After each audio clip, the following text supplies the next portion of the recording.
Alright, Frosty Faustings. Fun top 8. Quick, immediately, spoiler. Koujicoco Monarch Grand Finals. Both very strong players, but Matera in Grand Finals is certainly, everyone can win, man. Everyone can win. The game's is super balanced, and obviously when you have a pilot as strong as Monarch, it works out pretty well. But, yeah, real quick, in case you are unfamiliar at the start of these, we like to just talk about the Arc World Tour and how it works, essentially. This is the Grand Blue standings right here. Koujicoco won Frosty, so here he is with his Platinum qualifier spot. Basically, the way it works is these, are these lighter or darker green? I'm going to say these are darker greens? The darker green spots here, the 7 here, are the people who qualified in through the Platinum events. It's 16 people in Arc World Tour Finals, right? So there are 8 Platinum event slots, and then there are 7 people who are going to get in through points, and then there's the 1 spot for the LCQ, essentially, right? So we have, at this point, only 1 Platinum event left, unless you count the LCQ, but technically we have 1 Platinum event left, Chaotic Cup, happening next weekend, right? So that will be the final Platinum event of the season. So far we have 7 Platinum event qualifiers, and Koji being the newest one among them here, right? The rest of this is if today we cut off points qualifications, 2 more events to go, including the LCQ. Yeah, Kayane, LCQ, and then it's finals, right? So we, at this point, if we were to cut off points qualifications today, which obviously is not going to happen because we still have Kayane Cup. But hypothetically, these guys who are highlighted, these 7 people highlighted in the lighter green right here, are who have currently, of the people who have not qualified through Platinum events, they are the ones with the most points, right? So obviously Zane has been super consistent, killing it everywhere, right? Toro, obviously Zippy, Elsa, a lot of very strong players here you'd recognize, right? Zerom had quite a performance at Frosty, actually. I don't believe he was in the points previously. I think his Frosty performance kind of bumped him up, but this is still a little precarious, man. It's still the people on sort of the bottom end here. Elsa's probably okay. I think it's very unlikely that she gets knocked. Xena. You need all 4 people to knock her out, right? But Space, Zeron, you might want to maybe travel to Kayane Cup or something. Who knows? Hard to say. I don't know how much time they got on their hands. But yeah, and then obviously you'll notice this is we have 1 more Platinum event spot, so that'd be 8. Then we have 7 people on points. That final spot goes through the LCQ. Hello, Gotcha. How's it going? But yeah, that's sort of the rundown. This is the points after the event. But, even though it's already happened, you can still watch it. I watched a little bit of this yesterday, and I was kind of doing a bunch of Grand Blue Relink grinding, so I was a little distracted. So I only saw, I saw up until Losers Quarters or something. Most of the real juicy stuff is going to be new to me still. But man, as always, of course, Arc World Tour Finals playing for $100,000 right there. That is, it's good stuff, man. And saying if Sanglefon comes out a month before the LCQ, it's a whole thing. It's a whole thing. Hey, let's get into this here. Let's see how this works. Sky Fars, so true.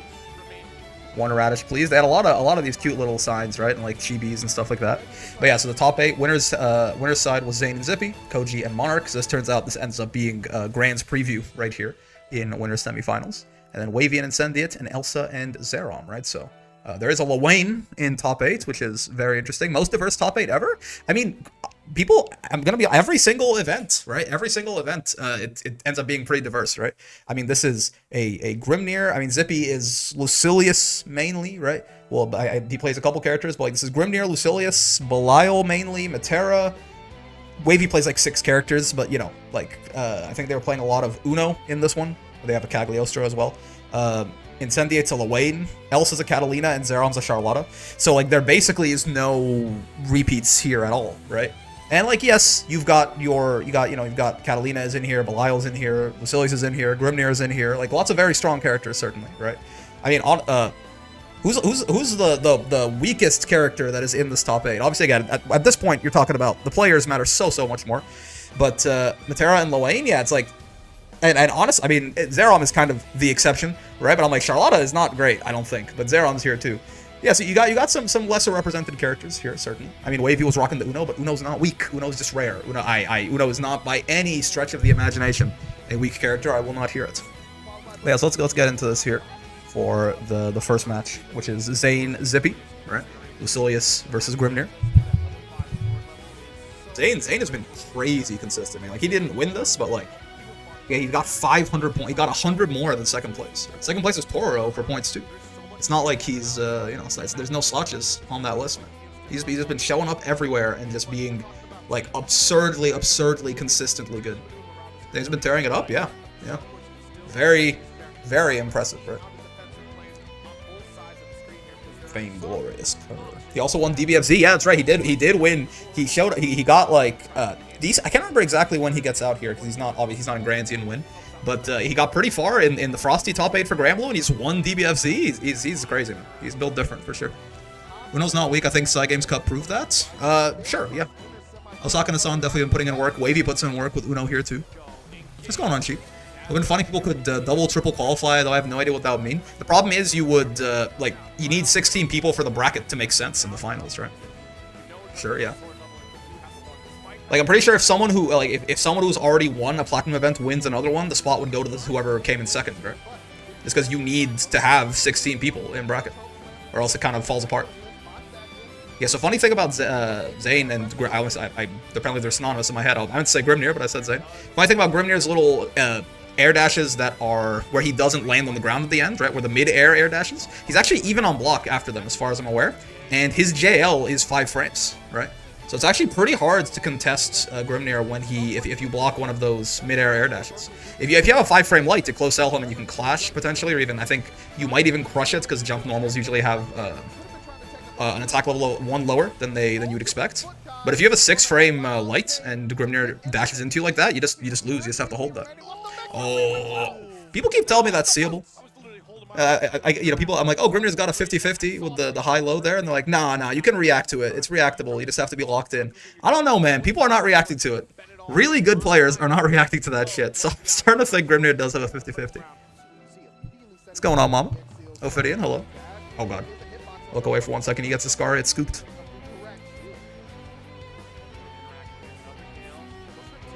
Sure. Get smacked.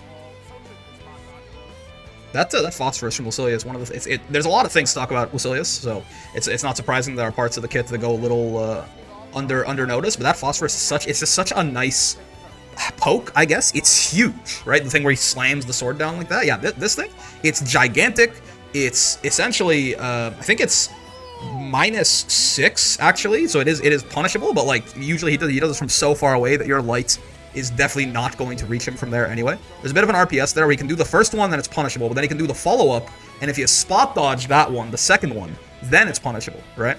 But if he doesn't do the follow-up and you just spot dodge in his face, he kills you, right? So there's a bit of an RPS with that phosphorus move.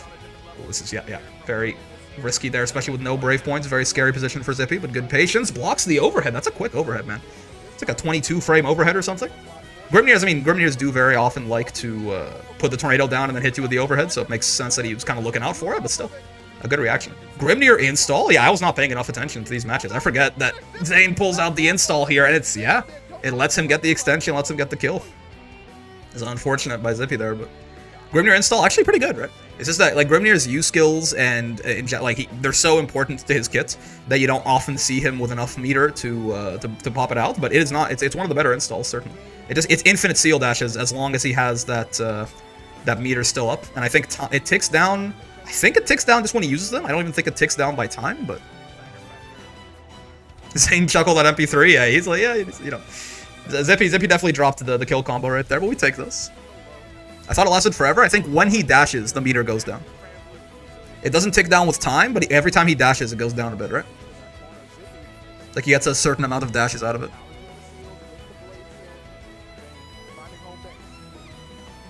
Yeah, so like the grounded seal dashes, of course, are minus, but it's the aerial ones where he's even on block and some funny stuff can happen. Oh boy. GG's. Shake my hand. You're not dead, luckily. Wait, are you? Holy shit. Wait, are you? I thought you were just gonna... Oh my god, you're dead.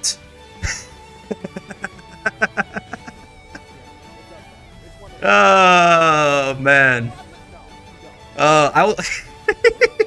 This Lucilius guy, man. This Lucilius guy. Yeah. Why not? Sure thing, man. That's great. I thought he was gonna live with like a little bit of health, but it's because he was able to get. I forgot he can get the you can get an extension where you can get the Axion control there for the extra damage. God damn. Okay, yeah, and here's the seeable 50-50. Oh, he blocked it. He needs it? Yeah, for sure. He definitely needs it. Nice. Yeah, the answers to the Lucilius Fireball there do vary, right? He does have, I think it's the heavy Iblis right there, the one that like sits there and just spins forever. And if you try and spot dodge like you would the horizontal, like far traveling projectile, you get your shit rocked. You gotta definitely be spot dodging that shit on reaction, not on preemption. Install again, interesting. Yeah, I was not paying enough attention to this. I did not realize Zane used this twice. Super interesting to see there, right? Like, you know, Grimnir, he has to either put down his seals or rock that install, right? And then he can air dash like that. All Sandy's got to do is hit 5U, man. The Sandalphon guy, he's got that wind element, just gives him an air dash. I'm still, you know, I know he's not on screen right now, but he's on my mind at all times. High level Granblue looks fun, yeah, man. Oh, didn't quite punish the spot dodge, sure. Sandalphon's gonna be so broken, man. I'm looking forward to it, at least for a bit, you know, until the Sandalphon emergency patch comes out. Or maybe they keep him there forever, because again, he is even more popular than Belial, who they obviously have some favoritism towards. Oh, okay, sure, good DP. That's a tough situation there. And if you like eat the overhead or the low or something like that into the tornado, you could basically straight up die in that position. So, not a bad place to let the reversal rock, certainly. He sets overall really hype. Oh, yeah, so here's Tessera in general. I mean, that was not necessarily the Tessera OS, but Tessera in neutral is pretty risky to throw out just because it can, people can interrupt it or make it whiff and punish you in a lot of different ways. The Grimnir, just like, you know, bionic arming in the middle of the stage there is not usually how you'd go about that, but it is how it worked out there. Oh, didn't get the, could have killed here actually, right? I think he was expecting to get the wall bounce here, but probably would have been much safer to just, you know, like you find the stray far H here, just go into the U version instead, right? That gives you the wall bounce, gives you the extension, and you get the kill, right?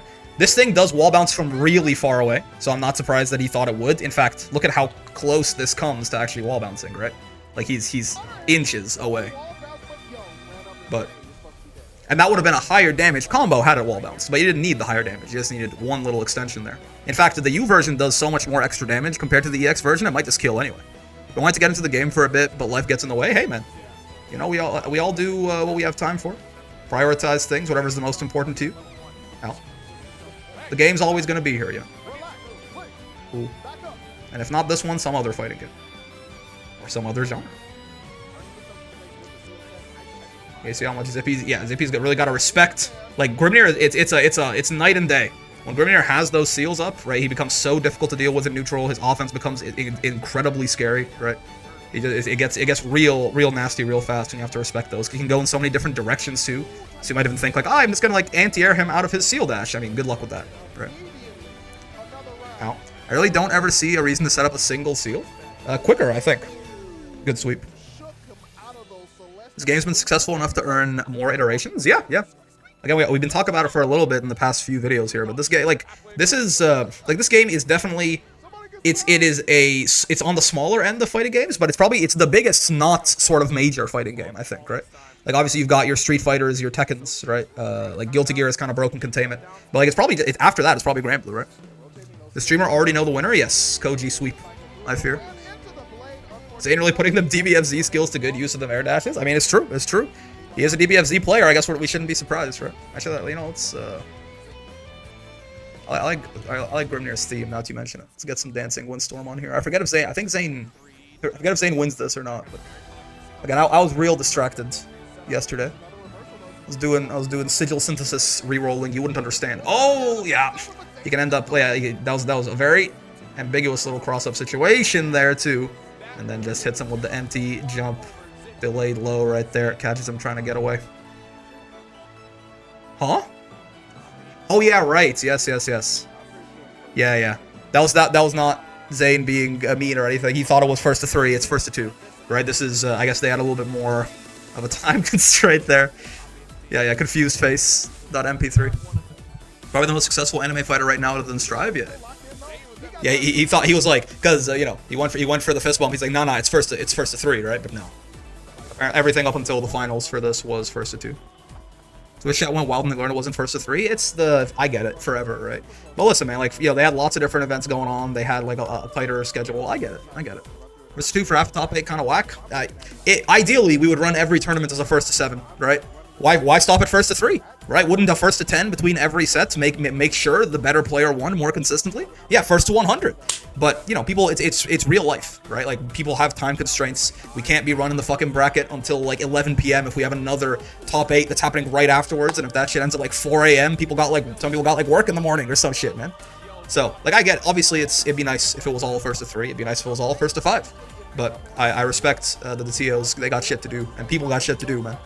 You can't just, unfortunate, but not in like a, it's real life. Damn, I hope not. Yeah. We could have just wouldn't be profitable, but we would ensure that the better player won more often most of the time.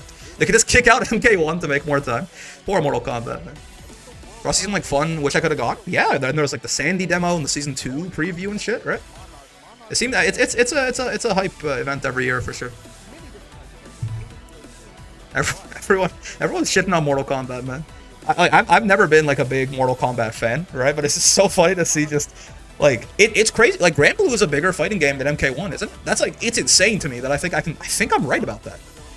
I think I'm like certain that I'm right about that, which just seems so wrong because like when I think of like the big 3 in fighting games forever has been Mortal Kombat, Tekken, and Street Fighter, right? But MK1 has just I don't know. Somehow they've completely dropped the ball with that shit, right? Yo, Fifi Squeaks, thanks for the raid, man. Hope you had a good stream. We're watching, we're a day late, we're watching the Frosty top 8 here. MK1's fall-off needs to be studied, yeah. We need that calculation to determine the competitively, yes, casually, not even close. Oh, definitely, no, I mean, casually, I can't imagine. Hope your stream's going well, yeah. Competitively is more so what I'm referring to. I do wonder what I still bet you, though, the MK1 casual player base is like, you know, 1/10 the size of like what it was during MKX or something like that, though, right?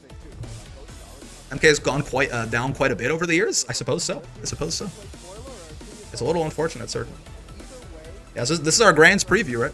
Someone on MK1 side broke the whole setup. What do you mean?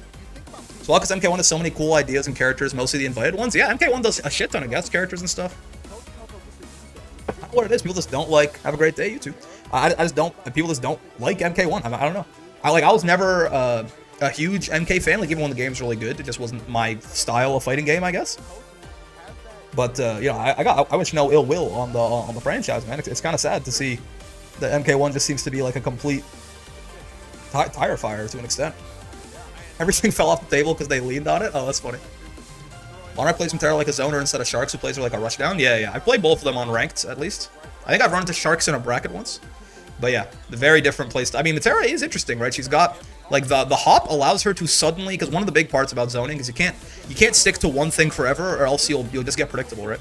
Humans are not good enough at like pretending to be random. That if you stick to one game plan the whole time, like you will get figured out, especially by these high level players who are paying much more attention and stuff.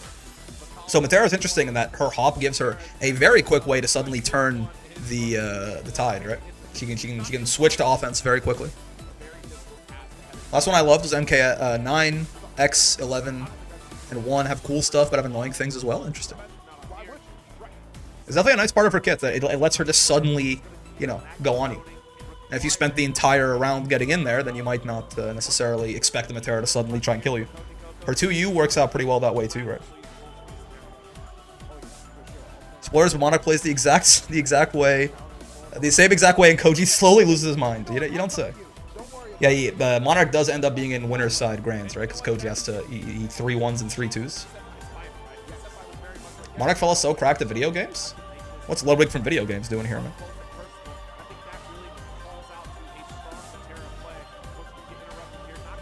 That 2-2H nerf, like one of the in the emergency patch that they dropped for Beatrix, where they nerfed a bunch of stuff about her and like mostly her damage, and they made 2-2M not plus anymore and stuff like that. One of the most like significant nerfs I feel like they gave her that wasn't necessarily talked about as much is they reduced how far 2-2H blows you back like that. So you have to be much closer to the corner to actually get the wall bounce off of that, which lowers Beatrix's average damage across all parts of the screen like pretty significantly, right? Because she has to be a lot closer to start with to get those like corner combos where she does so much goddamn damage. It was plus, 2-2M was plus. Yeah. I didn't get that reference, I failed. It's okay. I forgive you. What's going on, Fade It? 2-2M was plus on release Beatrix, and it was very funny. Still wasn't like as big of a problem as 2-2H, I think. Like 2-2H has been untouched, and it's still a bigger problem in my opinion. Well, it's not untouched. They made some characters like Matera, who like couldn't punish it before. They made it leave her closer, so like Matera, Fairy, Vasaraga sometimes. Characters like that could punish it. Good patience from Monarch, man. Just he's sitting down, you don't care. Just throw it? I mean, listen.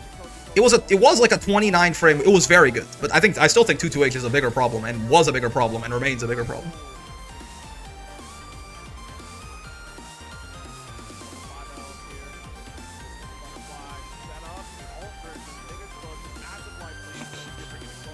Nice far edge whiff punish right there.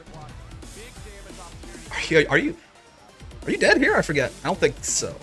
I think. Oh, you got less health than normal. This is a 15k health character.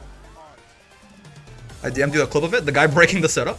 Okay, yeah, 15k health character, but you're fine. But here's the strong thing about Beatrix. That was really nice. The sort of delay DP right there. Right? He who DPs second wins usually, unless one of you is Siegfried. In which case, Siegfried always wins. Unless you're both Siegfried, and then he who DPs second. Most characters get a 2L from blocking BH free now. I think everyone can punish it now, yeah. Well, whatever their 6 frame light is. Sure. Oh! Not quite what he wasn't actually trying to bait a DP right there, but still works out in general. Yeah, right. I mean, obviously riding free is a big problem in this matchup, right? Especially because those low arrows from Matera, you can actually roll through them, which is very unfortunate. You'd think they look like they're designed explicitly to stop that, but not really.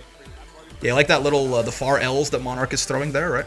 That's again, if he gets reacted to and he gets riding free, he just dies.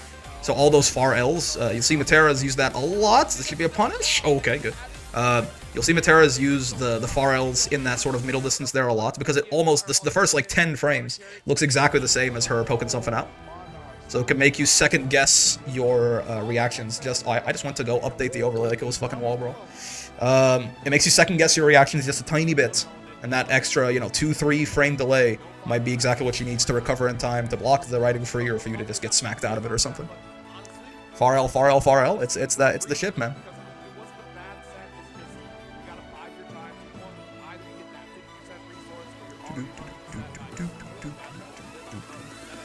Yep. I was gonna say this earlier. Beatrix having a command grab like that, like in that situation earlier where he did delay DP to kill Monarch. If he had done, Beatrix does have to stay 50-50 when you're low on health like that. She can run up and command grab you or run up and strike you, and you just have to guess. It's a very strong, like this right here, right? He's not dead right there, but now it's a 50-50, for example, if B ever runs at him again. It's a very, like, scary thing to deal with on a character who's also this fast and has this many good options, like good buttons and a fireball and stuff.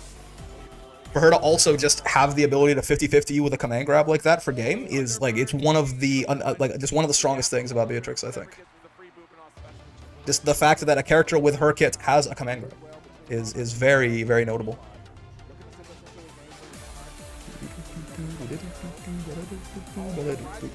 Okay, sure.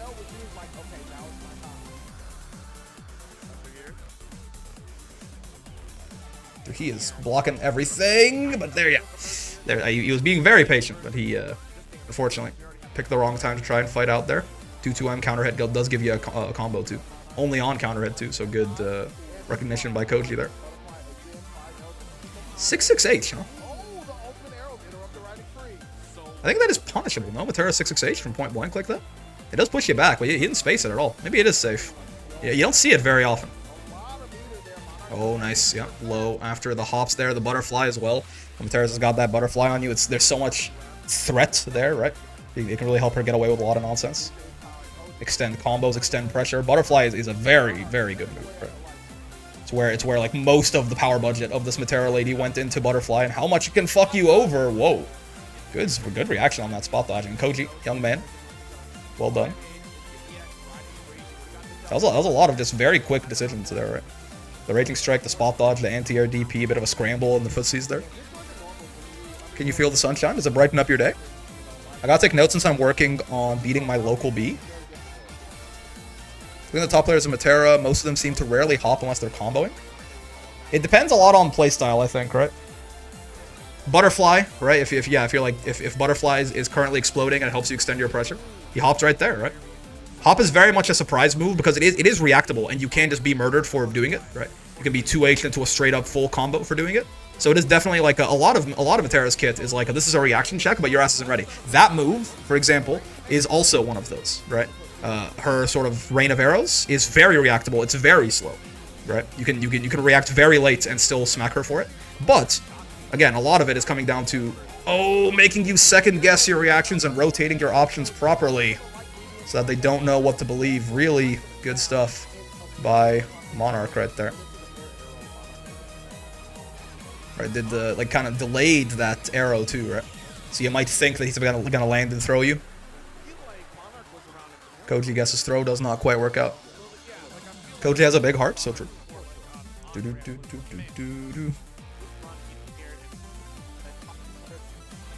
Switching up like the timing on your options ever so slightly can be really fucked up, you know? If you do something normal, you do it like 5-10 frames delayed, it really just starts blowing people up a lot of the time. What's going on, sweetheart?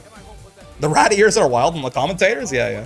Look at that UL body pillow holding the fairy woe in the background right there. It's truly something.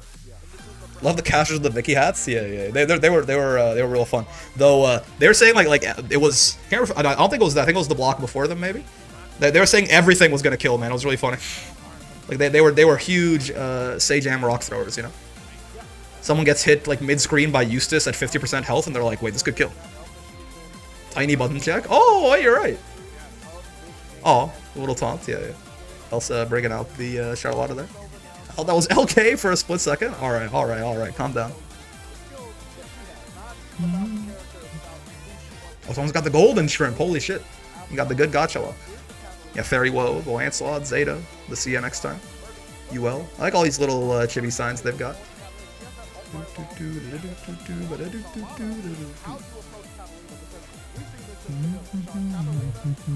want to hop too much. I got to sneak it in a little bit more instead of my main game plan. Yeah.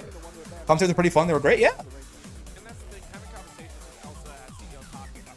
Gas Frosties, we already watched the Monarch sets. The first, there are many Monarch sets because Monarch gets pretty far into this tournament. The first one, yes, we just finished it. The first Monarch Koji set. I guess we're listening to Zero now? Yeah, sure, why not? We'll listen to Zero, I suppose. First one to top 8? Yeah, we just finished it. Oh. Whoa, good stuff. Damn. Gets the side swap and the punish? Also got the counterplay labbed. It's a tough spot. I mean, Charlotte has to find at some point to jump out or ball out or something like that, right? Just because the button disparity there, if Cat's spacing you out like that, is not gonna be good for you. Ooh, okay, nice. Hi, hello, Zaga. You got some strong potato gaming too. I mean, you know, you never are wanting for potato representation as long as Zeron's there. This guy makes his character look fucking top tier.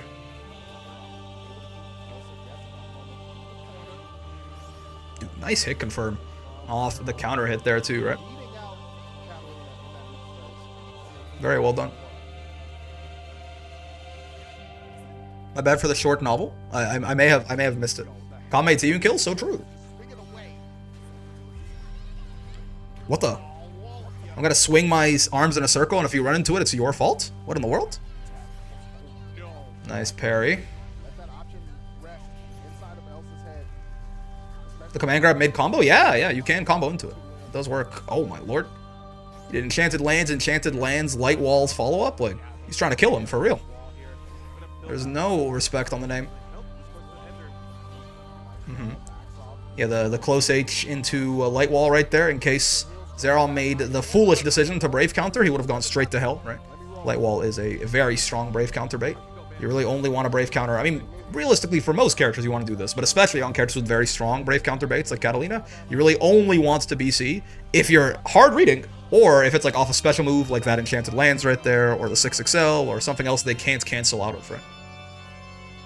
Imagine Charlotte could low profile projectiles by ducking. Yeah, I'm glad that she has a big ass crown and that Uno is floating and shit. We learned our lesson with the fighting game characters of yore, the small fighting game characters where nothing would fucking hit them. I'm very glad that she gets, the H Lumiel. I wonder if she gets U Lumiel off that, because I think that would have killed. I think so. Potential miss by Zeron there, but I had no idea she got off counter hit 6XM. She got the H slashy. Maybe she gets the U slashy. I love combable command grabs. It's fun, certainly. Yoda from Soul Calibur 4, yeah. Yoda, Iggy, exactly. I'm glad we're done with that. Currently owning Belial. I'm an S+4, taking note of the grand finals of Frosty. Ooh, yeah, because I think Koji does pull out the Belial for grands, right? He tried the Beatrix earlier in the day and it didn't quite work out.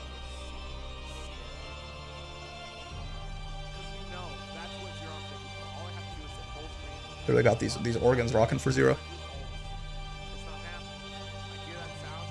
No, people. I think I remember this part. The commentators were like, "Are we getting the knee?" It's like, no. Elsa's doing it for fun, but no. EPO, thanks for the follow. Come on, let's be serious here. That's like a 30 spots on the tier list drop going from Catalina to Nier there. The days they were there, but the days are over. Let's not kid ourselves. Is this for show? Yeah, exactly. I miss Elsa Nier. Listen, they're playing for $100,000, man. I don't blame them. Nier is not okay. She's bad now. I'm okay if they make Charlotta and both low profile projectiles by crouching. I'm not, actually. I would hate that. I think that would be really bad game design. Oh, you are going straight. They got a little bit of charge on that shit, too. They're going straight to hell. They got a little bit of charge, and they got the buff where it gets a charge level that absorbs the hit, right? She's good, just not good for tournaments, that's all? Nope. She's, I mean, every character is, no character in this game is like, shit's poopy doo-doo. But Nier is one of the worst characters in the game, certainly. Every character's good by that sense, right? Every character can win. Brick would be nice to Nier. She's one of the worst characters in the game. Zeron was a Nier exterminator before the nerfs. True, yeah. So trying to fight Zeron with post-patch Nier. I think Nier is worse than Vikala. It's hard to say. There's a sludge soup at the bottom there. So people were saying they missed Nier buffs incoming. I don't think so. Nier worse than Vikala is crazy. What the fuck? Oh, they're all bottom tier, man. I was silenced. Wait, were you? What is that? Is that his 2H that he's ground bouncing with? Actual use of... Ow. Actual use of Charlotta 2H. I did not know. Yeah, it is 2H. What do you know? I didn't know it ground bounced like that. It's kind of cool. Oh! Not the double shimmy, man. Not the double shimmy. And the preemptive Brave counter coming out there from Elsa. That's tough. People say Matera's bottom tier, yet here she is. Yeah, I mean, again, every character is... There's no character in this game that is literally unviable, right? There's just characters where consistency is going to make it way harder to get all the way to the end of a bracket like this.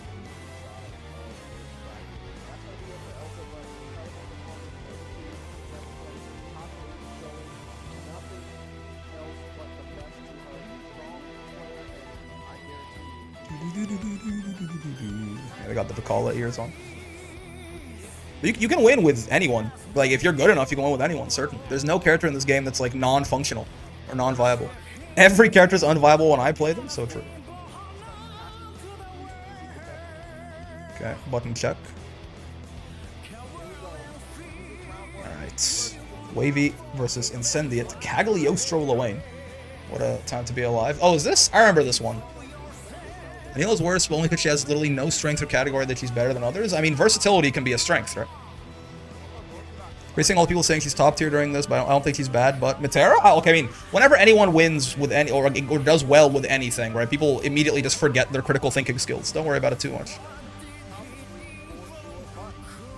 I'm really happy with picking up Granblue as my first serious fighting game because of how balanced it is. Yeah, man. I mean, especially post 1.5, I think it was a pretty balanced launch, all things considered. Just obviously, you know, there's one crying cat girl shaped exception. But post 1.5, it's real good, man. I'm very happy with it. Human Pyramid. How good are you at Mario Party, Wavy? Oh, I just got punished straight up, sure. I believe I think that's so punishable. I forget. I need to know my frame data knowledge on Lil is real bad. -5? Oh, okay, okay. Rain down. Oh, yo, that was okay. That's 668. That's kind of sick though. Like using that as an anti-projectile move like that. That was actually pretty good. Oh, nice hit on the teleport there too. If Cactus teleports in neutral like that, and she actually ends up next to you, it's always your turn, right? If you react fast enough, kind of like Bubs. She can fake it out and kind of teleport in place or teleport backwards, but in the corner like that, she doesn't have that much room to maneuver, realistically. This throw into the trap's going to lead to a full combo. Quite the beefy one at that. Incendiate's ult. No Brave points for you. Parry lets him get Iggy out if he wants it. Doesn't want it, actually. I feel like you would at least...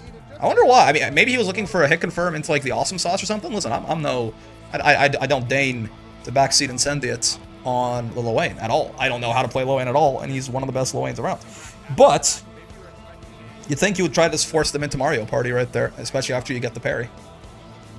Who knows? Who knows? Sure. Ow. This is it's a rough spot.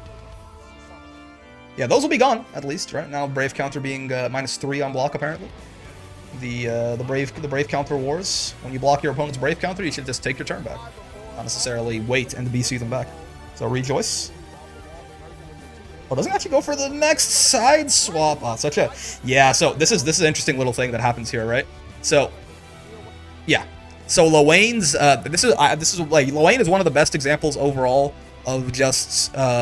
like how goofy reversal design is in this game, right? I mean, with Human Pyramid technically being reversal and Iggy not anymore, but this DP is really silly, right? Because essentially, it's a DP, it's a normal DP, it's invincible and he hits you and stuff. But the second part, this slide right here is a low, right? And after the low, he low profiles really hard. Like he low profiles very, very strongly after this. Now, the low profile ends before his recovery ends, right? So if you like wait and like he stands up and he's still in recovery, right? So if you can wait and punish it, right? You can wait and punish it, but this is like the fact that you have to at all time this out is very silly, right? Brick's a reversal hater just because Ladiva doesn't have one. Ladiva does have one. It just she basically doesn't actually. It's very bad. Ladiva's is also, if anything, Ladiva's is probably, you know, with how difficult some reversals are to punish in this game. Kind of funny that Ladiva's does not really work that way. Yeah, that's pretty silly how Lil Wayne's DP works like that. You can wait and when he's standing up hit him, or just hit him with a lower sort of button. But the 6XL getting low profile there is very goofy. This match is controversial at the end. I remember this. Yeah, she hits him with the Undertaker. I wonder why. I wonder what happened there. What's going on, Dago? You guys fighting in chat? You being cringe? Let me know. If you're being cringe, you have to let me know. So I can shoot you in the head. Ow.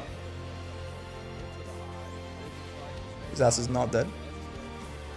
I'm being cringe, so true. I'm always cringe. She hit him with the Undertaker? Yeah. Well, you said it was a pop-off on Twitter? Sure. It definitely seemed a little vitriol. It seemed like a little directed. Shoot me please in Minecraft? I can time you out for like an hour if that'll make you feel better.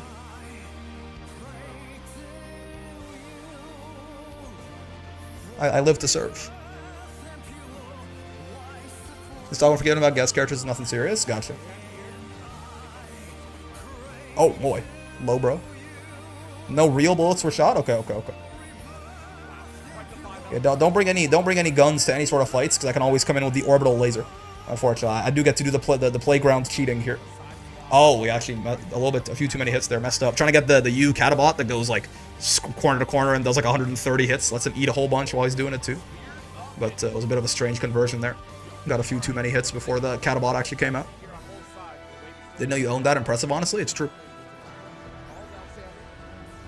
Nice little conversion here. Can you kill? Right, you can. Sure, like Awesome Sauce or something? No, goes for the triple Raging Strike. Still enough. Okay. Low A motherfuckers trying to do 3,000 damage in the mid-screen. What's up, Archer? I like surf gun bullets. A nerf, a surf gun. It's like the guns that were that were afforded to those living under serfdom. Nice delay. Again, little delays, right? Very nice. I wonder if spending the Raging Strike is worthwhile there. I guess it's a bet on yourself, right? If you're going to spend the Raging Strike and not get the Brave Point back right away like that, you are basically betting on yourself that you can kill Wavy before you being down on Brave Points matters. And, you know, in this case, it paid off perfectly. Alright, okay. Well, I missed that part. He did, okay. That is... okay, they're both getting animated, I suppose. He did fucking cock back. They're getting into it. Molotov and Watch Taco versus Toro. Rating Strike is free if you don't get hit. So true. Gonna switch to the Uno. Love to see it. This character is great, man. I think this character is just better than Cagliostro, personally. And Cag's quite good, by the way. Cag's not bad. Don't believe the Cag players. I think Cag is quite strong, but I think Uno's even better. This character is just outside. For me personally, for a while, I've been saying this for a while now. I think this character, like, it is not Mr. Fish. It's not Wavy doing this. Obviously, it's great. It's good to see like a little bit of representation for the boy. But for a while now, this character has been like basically right outside of that top tier discussion in my head. I think this character could assist me in a bank robbery. So true. I think Uno's right under the top tier. I'm right there with you. He's not quite as ridiculous as, you know, some your Belials or your Catalinas or your Lucilii or something like that. But of course, Uno is better. Cag is bottom 5. Wavy was banned? Wait, was she? From what? Nice.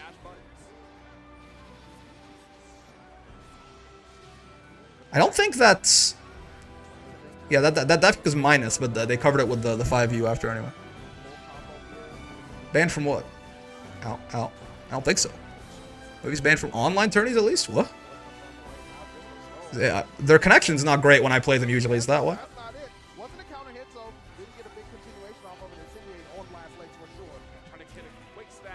Why didn't that chip? Oh, did he eat? Oh my god. That is... I was like... Because last time I looked at Incendiate, he was on chip. I was like, why didn't he die? Wow, look at that. He got the exact... He got some health, the exact food he needed right there. That's the only reason he survives this. Wow. Oh, that's so lucky. Wow. Okay. This Lowain guy, man. Emergency stake for the win? Yeah. RNG God? I mean, if you're going to be a Lowain main, you better be blessed. This makes sense, certainly. Though this is still a really, like, even still, this is a really hard round to win, right? Yeah, I think Wavy, you just down back here, you eat whatever chip you need to eat, and then you spot dodge the fire, right? Like, this is still such a hard round for you to lose as long as you don't try and, like, perfect it. Yeah, so that it kind of looks like he said "fuck you" right there. I'm not really good at reading lips or anything, but you know, I don't really care, honestly. It is what it is, man. People, it's a competitive. At the end of the day, like, yes, would it be nice if everyone just high-fived and fist bumped and shit? Yeah, but also, you know, we're adults. It's a competitive scene. It's fun. It's not like they're actually like physically harming anyone. It's happened to me when I lost. I'd be sad just saying. Well, sure, yeah, but like, again, it's the big leagues, right? I'm a big proponent of, like, you know, sportsmanship and stuff like that. But like, at the end of the day, it's competitive, man. We're playing, again, this is platinum events for qualification to play for $100,000, right? Like, if you're getting hyped up and shit happens, as long as, like, it's not like they actually, like, let's not be too soft about it, right? Like it's not like she, like, punched him or something, right? Like, if she, like, grabbed his ass or something, I'd be like, okay, yeah, probably ban her from all future, like, but, like, come on. Yeah, so it was maybe like a little meaner than it should be. Did Incendiate say anything? I don't know. I don't really care too much, right? At the end of the day, she did the little, it's not, you know, it's not that bad, guys. It's not that bad. Zippy versus Zeron.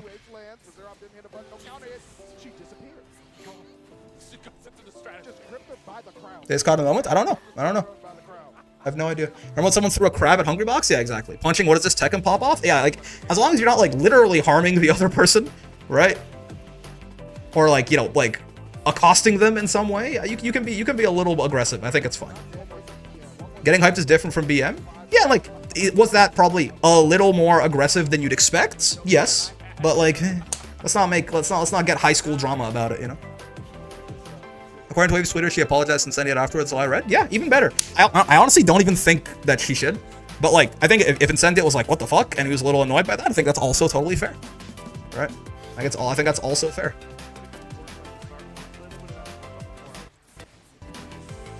But it's not like a huge event or anything. Actually misses the conversion on the... Whoa! Yeah, sure. I mean, air-to-airing, like anti-airing or air-to-airing demon flip works out pretty well, but doing it with... That's just JU? Right? Is that Lucilius JU? If it happened to me, I would ask for an apology, I think. Sure, you are entitled to that. But like, if they said no, then I think that's, you know, so again, like it's social interactions 101, right? Which maybe people in the FGC are not necessarily always the most versed in them, but I think that was fine in the grand scheme.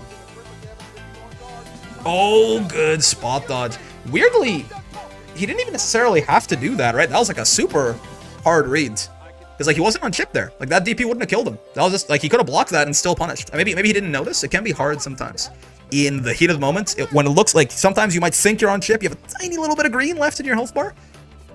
So you might have just done that to be safe, I guess. But man just knew that much, I guess. True. Yeah, but if he blocked that, he would have still gotten the kill. He might have just mistaken his health bar. He's just goaded like that. Yeah. He might have just also been trying to make a statement for mental damage. Very possible. Okay, UDP, sure. Whoa, I forget she has that. I forget she can do that shit. Double Zippy was not right for that either. He got double overheaded. You see that shit? He definitely blocked the first overhead and then immediately started crouch blocking, right? Double overhead. I didn't even know she fucking had that, man. This Zerom guy. He like they literally give Charlotta a bigger move list when he's playing her. I swear to God, I don't know what it is. Right? Oh, does that only work on taller characters? That makes sense. Lucilius is pretty lanky, right?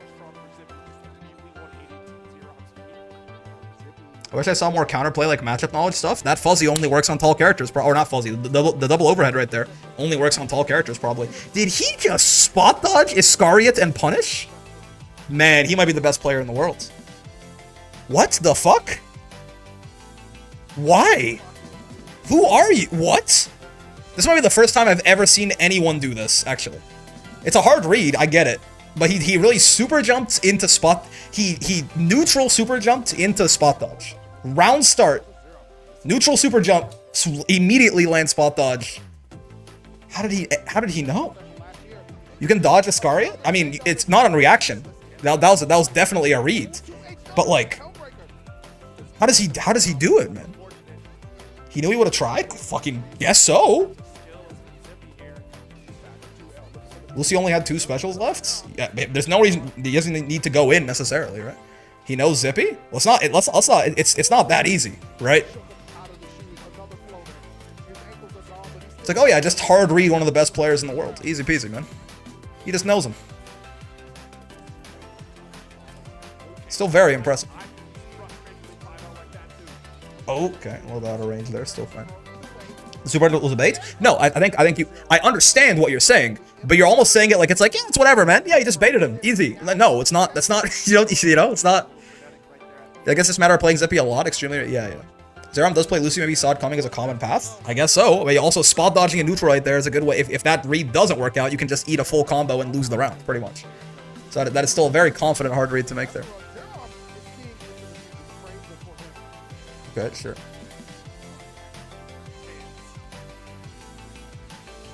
Turning watch party Sundays? Yeah, next week too for Koujicoco.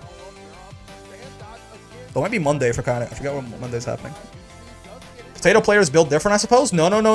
Zerom is built different. Zerom is also, however, dead, unfortunately, for Zerom. Zerom is going straight to hell. There's another major Koujicoco next week. Will be the last platinum event before the LCQ. It's the most wonderful time. Boys love 5, indeed. Okay, see, it's like right there. He tried it again right there. He tried something again. So this is, you know, it's not quite as impressive the second time. He didn't get punished for it too hard because Zippy had already committed something else. But he tried it a second time right there, and it didn't. We'll wipe that one when we make the Zerom Hall of Fame highlight reel. We'll keep that one off of it. It's fine. Don't worry about it too much.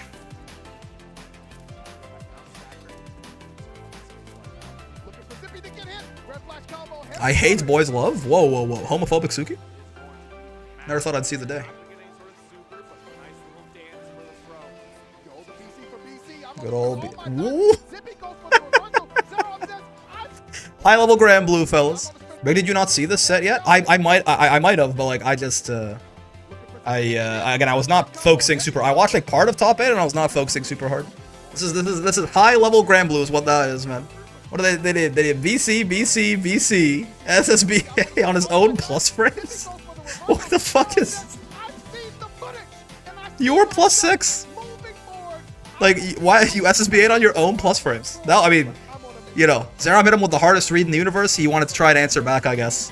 Expecting Zerom to, like, DP on the plus frames or something. What a time to be alive. Expecting Zerom to BC again? Yeah, I guess so. That's true. Yeah. I feel like the pushback was too much at that point. Will the other BC have even connected? Like if he BC'd, I don't even know if the other BC would have connected, but maybe he was trying to spacing trap him with it. Now this is Grand Blue Fantasy versus Rising. Yeah. All right, not bad. This is Wavy and Koujicoco right here. He's got the cock ring suit on. No, he doesn't actually. Okay.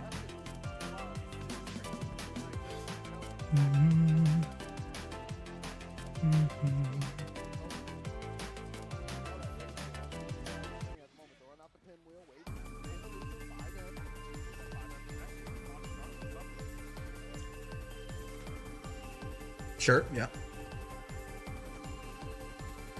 Little stutter step right there. Almost looked like rollback, the way Koji, like he did a little stutter step. We're playing offline, though. Yeah, that is still plus on block, that U Asmodeus. It's not as good anymore, it doesn't guard crush, but it's a very strong U skill, right? It just went from, like problematically broken U skill to a pretty good one.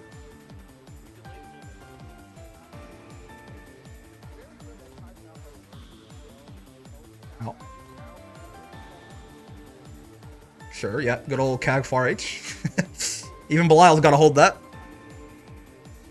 If the BC is my allegations are true, we won't see the BC anymore. Yeah, BC Wars should have come to an end. Was that not even counter hit? I guess he just gets that, huh? I don't think yeah, he just gets that shit. That's cool. I did a combo, yes. The first hit was hit 2. Yeah, cool. Just 2 I'm into U Fireball. What is this title about? Patch notes out? No, not at all. But Belial won this bracket, and they're probably gonna buff him again. I'll BC regardless. Yeah, sure. Yeah. The power of hit confirms? Yeah. That 2M really does go into fucking everything for him, doesn't it? Oh, nice anti-air. Good conversion too. Belial does have, see, he can have some slightly whack anti-air combos sometimes. So that was nice, the kind of the manual timing there to delay. All right, get your fireball out, get the conversion working properly. Belial is like top 5 or like somewhere between top 5 to 1 at every single thing in the video game. But except like his anti-airs are only fine. They're good. They're not amazing though, right? I never learned how to BC a BC, so no point learning now. Sure. I mean, there really is no technique to it besides you have to wait a second because like BC has invulnerability on it. So if you BC back right away, your BC whiffs. But yeah. Every time a round ends, or a game ends, I keep wanting to alt tab and update my wall brawl overlay, which I don't need to do. Good old Belial 2-1. Oh, that's a pretty good punish, right? If you can react to that, that is probably one of the better punishes you can get on Cagliostro right there. It's getting the J22H. Really saw the bullshit of Belial 2 through 6U this tourney. Yeah, it just combos out of everything, man. Look at that side swap. If there was any doubt it's the best move in the game, it's gone now? Okay, let's not go that far. Is Belial 236M, the U Fireball, the best move in the game? I don't know about all that. It's very good, though. Best move in the game is a really... That's some serious praise. It's up there, high key, sure. But it's a very big difference between saying it's one of the best moves in the game or saying if there was any doubt it's the best move in the game, that's gone now. It's a very big... That's a very big difference in praise right there. Top 1% versus top 0. Best projectile, I don't know about best move. I don't even know if it's the best. I think Belial's fucking H projectile might be better, to be real with you. Right? I don't know. Grimnir H Tornado is pretty damn good. and they don't cost 50 meter either. Yeah, Eustace, yeah, I think there's a lot of, again, it's really good, it's really good. Since in S Plus, should I start learning how to use tech inputs instead of simple? Nope. You never need to do that. If you're, if you feel comfortable, it's never a bad idea, but you can win Frosty Faustings using simple inputs, man. It really is not that big of a deal. Oh. Okay, somehow that worked. No save jumps for you.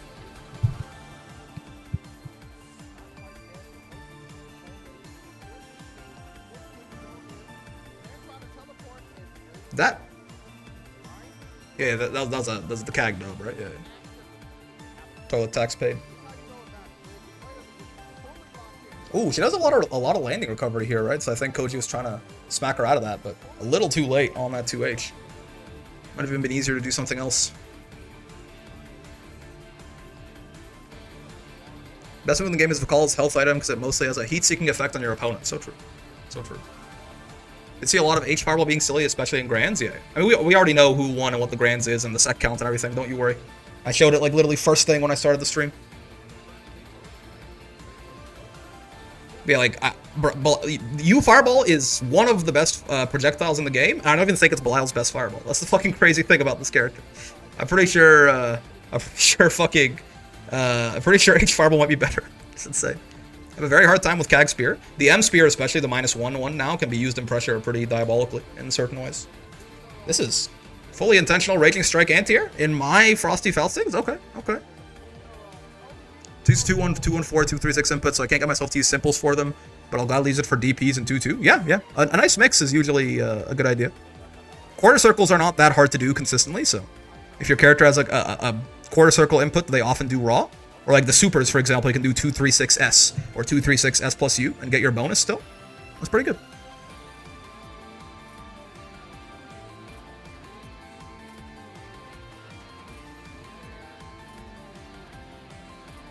Mm-hmm. 6-6 with the trap behind it. Keeps him plus. And apparently also outside of Brave counter distance. Koji's very patient on this CAG pressure, right? He's really, I mean, this is not doing any chip, right? That's the one thing to, as good as like Cagliostro far H and stuff like that is, like if she's just doing 6XL, far H, 6XL, far H, far H, 6XL, far H, nothing's really happening besides you're both building meter, right? No chip is happening, like nothing is really going, like getting worse for you. It is good sometimes to just sit there and be like, nope, you have to commit to an option. Yeah, I think he could have gotten. Could he not have gotten a guaranteed chip setup here with potentially the H Fireball? I'm not sure. Maybe he wanted to save the cooldown just in case, but like, yeah, I believe there's some way Belial can like doom you to certain death right there. But I do remember this. This happens right after that. This is really smart right here, right? Because you see how he makes sure they're at full screen here, right? Like Wavy's trying to run away, obviously get some space, right? Try to set something up. But you see how Koji does the same thing, and he walks back for a little bit. He keeps walking back for a little bit here, just to make sure, right? Because now at this point now, there's nothing Wavy can do to get away from this fireball. This is, I mean, I don't even know if, like, this is not guaranteed death, so basically this is a reaction check for Koji to kill you here, right?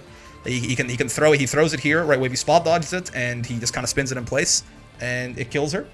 But if they had, like, rolled it, he could have called it back, and potentially also would have killed, right? So like, but the fact that he forces the screen to be fully zoomed out here so it can't move anymore makes this a very difficult situation. 2-6L into 4H is faster than that? Oh, okay. For guaranteed chip? Gotcha. That's only the heavy one? Yeah. I've seen some people go so far to say technical inputs are a mistake to be used instead of simple inputs, and personally, use what you like. I mean, there's people are, there's a use to them, obviously. They give you 10% extra damage, right? So a mistake to use is definitely just objectively incorrect, but they're also not by any means mandatory, or in a lot of times, yeah, like consistent, if it's something you struggle with, right, then you can, it could actually be more damage on average to do the simple inputs if you're dropping your combos and shit, right? Can Belial 2-3-6U into 2-3-6U? Yeah, you can. It looks very funny. Super smart use of positioning? Yep. You'll see, where you'll see this most often is like fairies, actually. We'll do this a lot with GG. Like, they'll try and stand full screen, and they made it so MGG goes farther now. So if they're at literally full screen from you, MGG gets to you. And, with the new arc. And a lot of people will try to run away from GG. But if you keep walking, like, back to the wall there, they can't move the camera, and they're stuck, basically. They have to come at you, which they don't want to do, probably. A couple different situations like that where you can use the fact that the camera can only zoom out so far and your opponents can only be so far away from you. You can use it to your advantage a bit.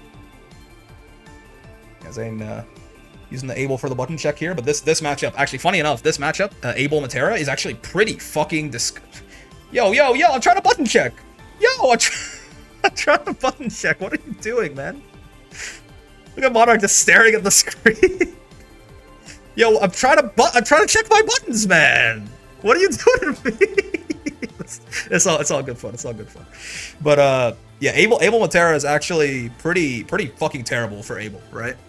So he definitely would not, like, Zane does have an Abel. He's got a lot of different characters, but you definitely would not purposefully pick the Abel into Monarch here. He's gonna send you to hell.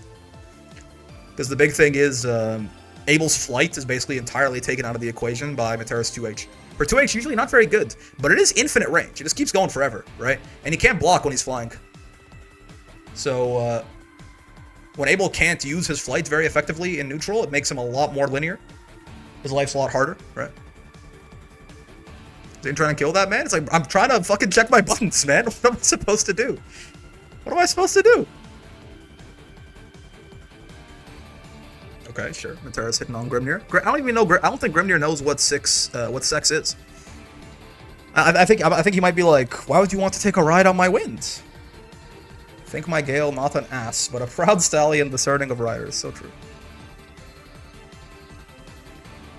Matera seems to have a decent time against Grim as well. It's a little harder to yes, her max range anti-air and rain of arrows and stuff can control a lot of space on the screen. That can make it a little bit harder for Grim to do his thing, certainly. But yeah, it doesn't quite shut him down, as he can still do that, right? Like, Abel can't exactly... Can our Primal even have it? Belial certainly wants to, and he's a Primal, so... I have to imagine the answer is yes. I feel like Belial is living proof of this, no? That'd be so sad if Belial's this horny and he literally can't have sex. Wouldn't that be so fucked up? Yeah, good. Make it like, you might not think there's too much of a difference between crouching these or blocking them, right? Making them whiff. But the projectile cooldown starts coming back as soon as it's off the screen. If it hits you, it comes off the screen way faster.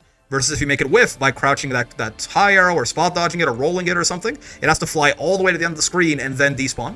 So if you dodge these projectiles from zoners like Matera, you really limit how often they can spam those fireballs. It's not just saving yourself a bit of chip. It genuinely makes it much harder for them to just like go arrow, arrow, arrow. So it's a big deal. Little thing there, but very good. Divine punishment for Belial, yeah. Made infinitely horny and doesn't have any genitals or the ability to literally have sex in any capacity. It'd be better for everyone else if he couldn't. True, true. If Belial can't have sex, he's technically not a rapist. He's definitely still a sex pest.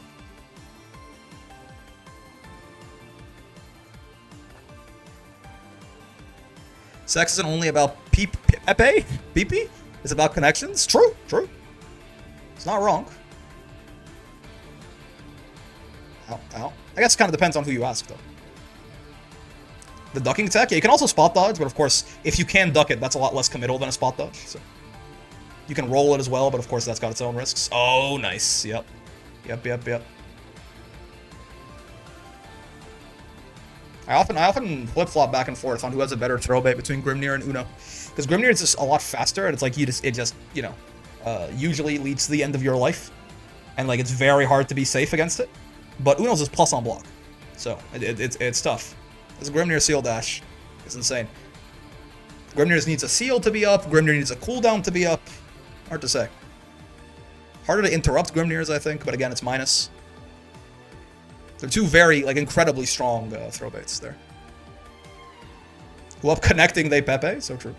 Gachio e Pepe, dare I say. Yeah, again, like, it's not... Matera, she can control a lot of screen space with that 2H, but it is much harder to stuff Grimnir's approach than Avatar Belial's, right? Abel Flight and Grimnir Seal Dashes, are very different. They are not created equal. Oh, that was really nice. Using the 2-1-4 there, the aerial 2-1-4. Gets around, gives him some extra air mobility. Another way to change his jump arc, right? And ends up getting around the rain of arrows attempt by Monarch there. I mean, Zane's really good at the video game, right? No one is surprised, but that's pretty clever. Grim has so many ways to move around in the air and make it hard to intercept him. Make his jump arc unpredictable. He was really trying to, he really did not want Monarch to get value out of this butterfly, right? I think he got a little, I guess I see why. It's because, like, you are behind the round and he just found himself an advantage right here, right?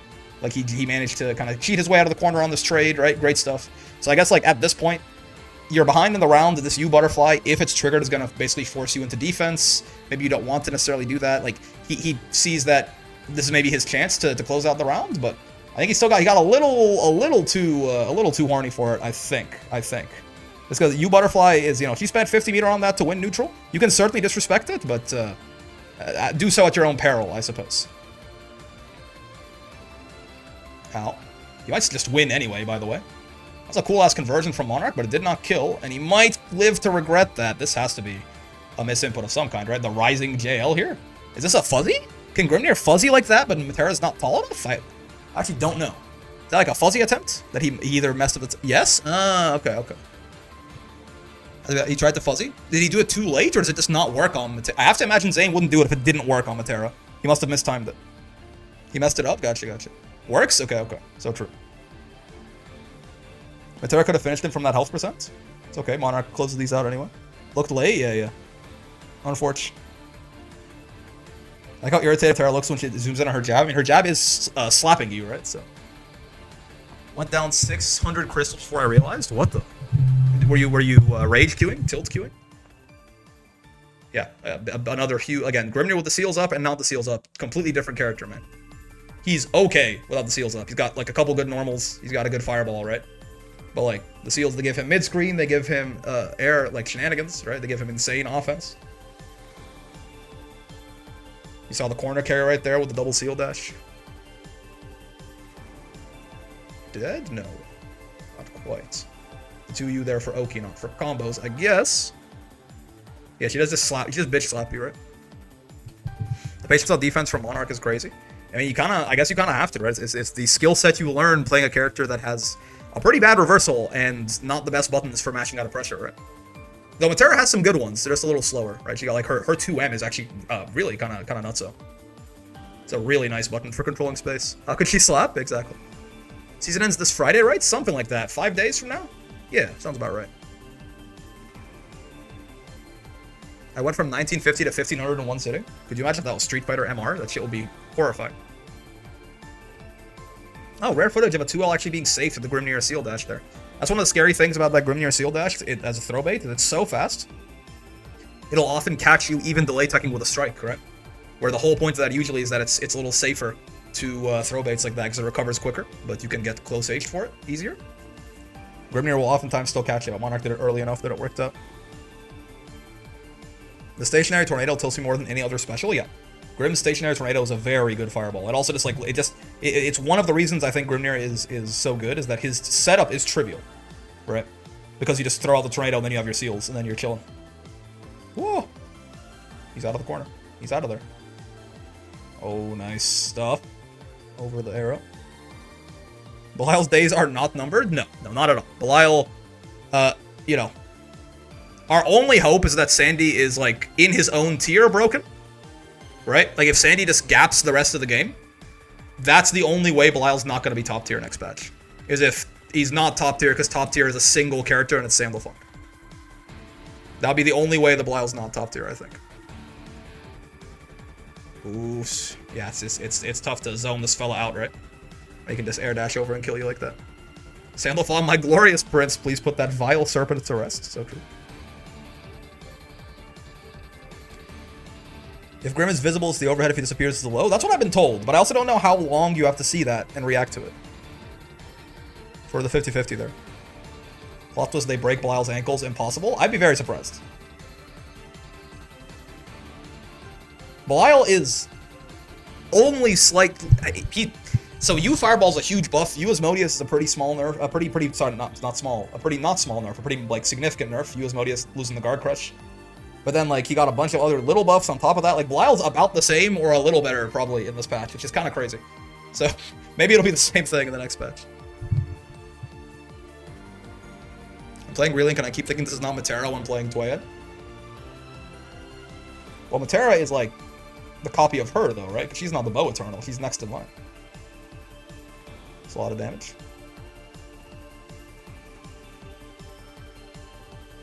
Oh, nice. Spot dodge, not throw invulner. It's a bit of an annoying spot for Zane. Certainly. Good patience, though. Oh, yeah, you want to spot dodge that, because look how much space Zane gets, even on you blocking this, right? Really, like, it earns him a lot of screen space. Does lose it right away again, but, you know. Still true that the spot dodge there would have made a big difference, or made it a lot harder for him.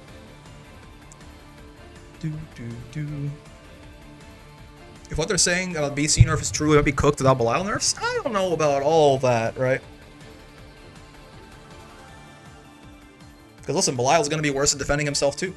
And his HDP is going to be counter hit recovery now, which is pretty good. Does Matera want to spot dodge that? It's free space. When you have him in the corner like that, you don't want space, right? Personally, I think when you have him in the like, it's still like yes, Matera wants to have space, not when the alternative is getting corner pressure. Every character in this game would rather have you in the corner, pretty much. The risk reward is so much better. It's so much harder for Zane to play neutral, right? So much more likely you can catch him slipping up doing something. He has to take way more risks.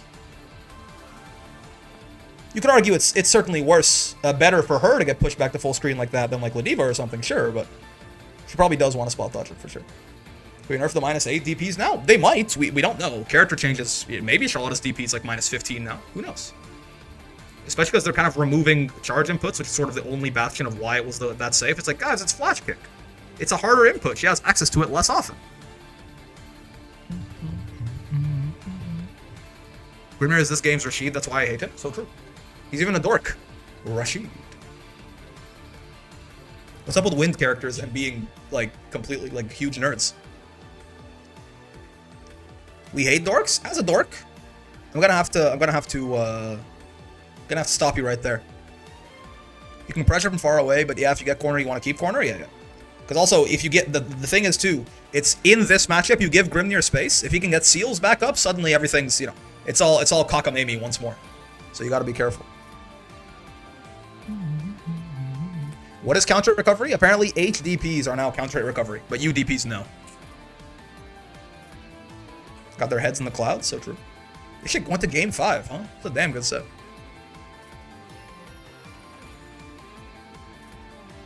I like dorks, but what about funny evil guy? He's mostly just evil.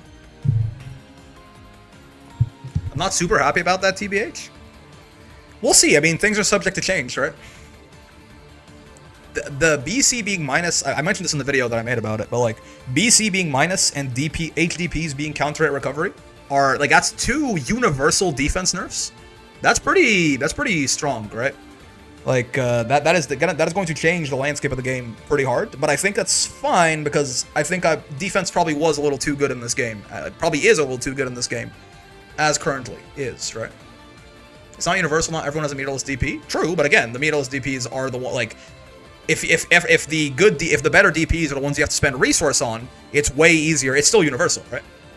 Because universally, UDPs are now like significantly better, essentially. Which means universally, defense is a lot more expensive.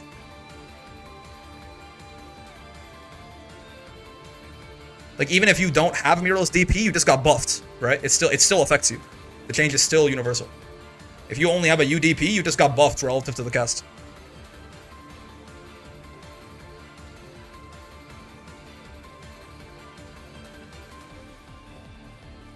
Oh, nice. That was holding, like, that was a pretty good example. He did a really good job of just shutting down any attempt at the seal approaches from Grimnir there, right? Especially in those last couple interactions. Like, that was real rough. The butterfly there in front of him acting as like a bodyguard. I'm okay with character-specific 6XL nerfs, like certain characters getting their 6XL range tuned down. But I think 6XL is a universal mechanic at this point, is doing alright. I know a lot of people are gonna hate that. People still hate the move with a passion, but I really don't think it's the worst thing in the world. The problem is, like, some characters' dash Ls are too good. Yeah, I really like him holding this butterfly out in front of him. I think he's been doing this the whole time, but I've only just now noticed it because it started paying off a lot more, right? But having that butterfly when Grimnir's got the seals up, it makes it so much harder because then you're suddenly, like, that rain of arrows, it puts the cloud sort of in the top right there, right? And then it covers that whole vertical space, and your butterfly puts a giant pillar right in front of you. It covers so much room on the screen. It makes it very hard for Grimnir to avoid, unless he's just like, the timing just doesn't work out, essentially, right? Like, almost the whole screen is a hitbox at that point for Metera. Yeah, this is where Monarch closes it out, I assume. Does Zhang make it back? Does Zhang win this somehow? No, he does not. Press to you, Fireball. The Monarch. Listen, that's huge, right? I think it goes without saying, but it is by no means a small task right there. Taking Zane out like that? Grimnir Metera? I think he really started using the butterflies way better at the end there to sort of hold all that screen space. I think that's the big sort of difference I saw over the course of that set. Was just like, in that last game, it felt like it was much more difficult for Zane to actually use his seals to do anything silly like that.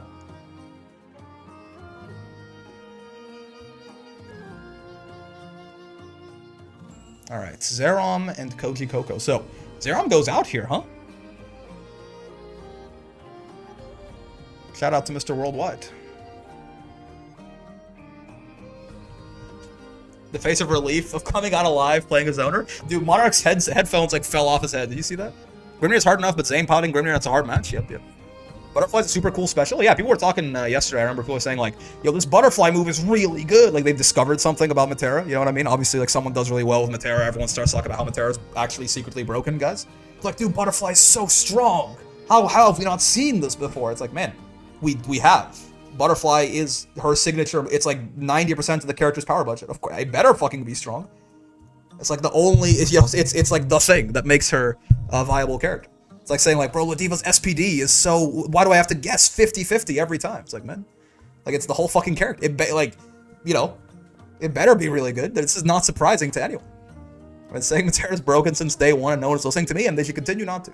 She's good. She's fine. Like, I think, again, she's totally viable, can totally win, but, Metera is just there to put Butterfly out. It's better than Gigi?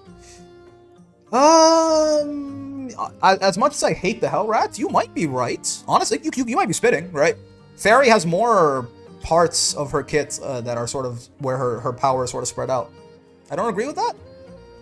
Yeah, it's like, they're both the defining move of both characters, right? So they're both really good. Again, GG is most of Fairy's power budget, but like it's kind of been spread out a bit more over buffs, right? Whereas Metera is still pretty much fucking single-handedly located in Butterfly. What about Wilson? Wilson, and Wilson. All right, Koujicoco, Zeron, Belial, Charlotta. Immediate jump cross-up button. Yeah, why the hell not? Little potato action.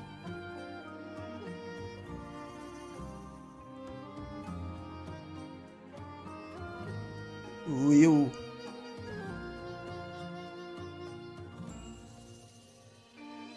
It's hard to say, right? Because GG does set up actual 50-50s for Fairy, but those 50-50s are also, generally like a lot less damaging than like your average Metera combo.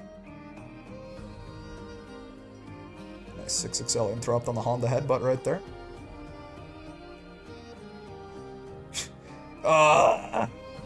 God. Even in the mid-screen, man. I don't even need to be in the corner. I can't escape, man. I can't escape. Even in the mid-screen, just runs up and does 2-web. What am I supposed to do? Usually just game time, hold this 50-50? True, but again, 50, not all 50-50s are created equal. It's not a very damaging 50-50. Necessarily.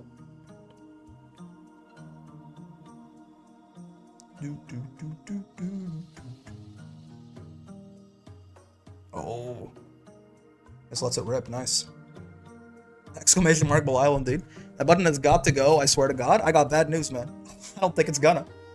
I think I could, you know, like, if the Belial patch notes were 1 sentence long and they were Belial 2M is now, like, -2 on block or something, I think that's it. It's fine, honestly. But, like, I don't think it's gonna. I don't think it's gonna, right? We can talk about it all we want. I don't think it's gonna happen. What in the world? That was a cool-ass conversion. That was a lot of juggling, though. Belial clearly bottom 1, so true. Oh, what in the... Okay. Got a little frisky with it there. Zerom just stared at him menacingly the whole time. Oh. So I did notice something cool about Koji. He uses M Fireball a lot more than most other Belials that I see, I think, right? Like in pressure and in combos and stuff. They did try to buff it in 1.5 to make it a little bit more useful, right? He actually is pulling it out a decent amount. Oh, nice, yeah. That's a tough spot there, right? Zerom runs at him trying to bait the DP because he's on chip right here, so if he blocks the DP, he dies. Right, so this is why being on chip in general is very hard to come back from. So he just has to commit to something right here, and unfortunately for him, the thing he has to commit to is a very risky guess for him. If he's wrong, he dies. If Koji's wrong, if he doesn't DP, he doesn't die here, right? Like if it turns out that he gives Zerom a turn, there's something else about this too. Like it's very good for Koji to down back here, I think. Because, yes, if he DPs, it kills Zerom, right? But say he doesn't DP, and Zerom also doesn't guess DP, and what Zerom does instead is he runs at him in, like, dash Ls or something. Well, guess what? It's not just the health, it's not just the chip, it's not just the meter. Koji has 2 Brave points, and Zerom has 0 here, right? So even if this first guess goes wrong, and Zerom gets offense, he just Brave counters him back, and then it's 1-0, and he can try again, right? Like, the amount of, like, coin flips that have to go Zerom's way for him to win this round is very high. Right? In theory, I guess he could like run up and Koji could like try to throw tech or something, and then he would get the shimmy and kill him. Even then, I don't think a throw kills Koji here, so he doesn't have to worry about that necessarily. Right? So like it might look kind of close from the resources here. This is like a nightmare situation for Zerom. Like the odds of him winning from that point are like, we're talking flipping a coin and getting heads like 4 times in a row or something. It could happen. It could happen, right? Assuming that Koji plays to his like lead and plays to his resources effectively, which obviously he's gonna do because he's one of the best players in the world. So like him down, it is not just a 50-50 guess between down back and DP right there. In the grand scheme of things, him not DPing and not going for the chip kill in that circumstance is actually a significantly higher sort of percentage play, I think. I could just fucking do it. Because at the end of the day, fighting games, right? They both know all of this, right? So at the end of the day, it could just be like, well, we all understand how the resources work, how the game plan works, how the risk reward works. So what if he just did the thing that's bad to trick me? But in the heat of the moment, you got to make those decisions. But on average, on paper, if you were to run that situation, 90 times, not DPing is probably better, like significantly often there.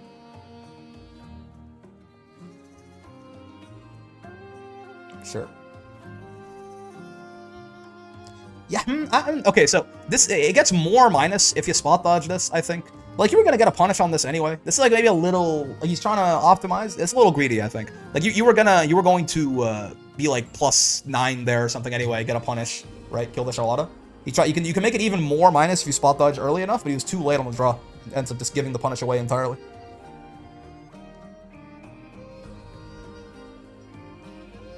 Ow. Sure. Not bad. I mean, it's a pretty, listen, I say Belial's anti-airs aren't great. It's, they're not literally top 5 is the thing. But that's pretty damn good anti-air, right? Resourceless, like 4.5k damage or something. It's oh, what the fuck is this? This is, I'm right there with you, Zero. I had no idea he was outside of Brave counter distance. What? He did that shit on purpose. That is gap? Yeah, in multiple ways. Gap as in that was really good, and gap as in the gap between them's too big. The pushback of far M.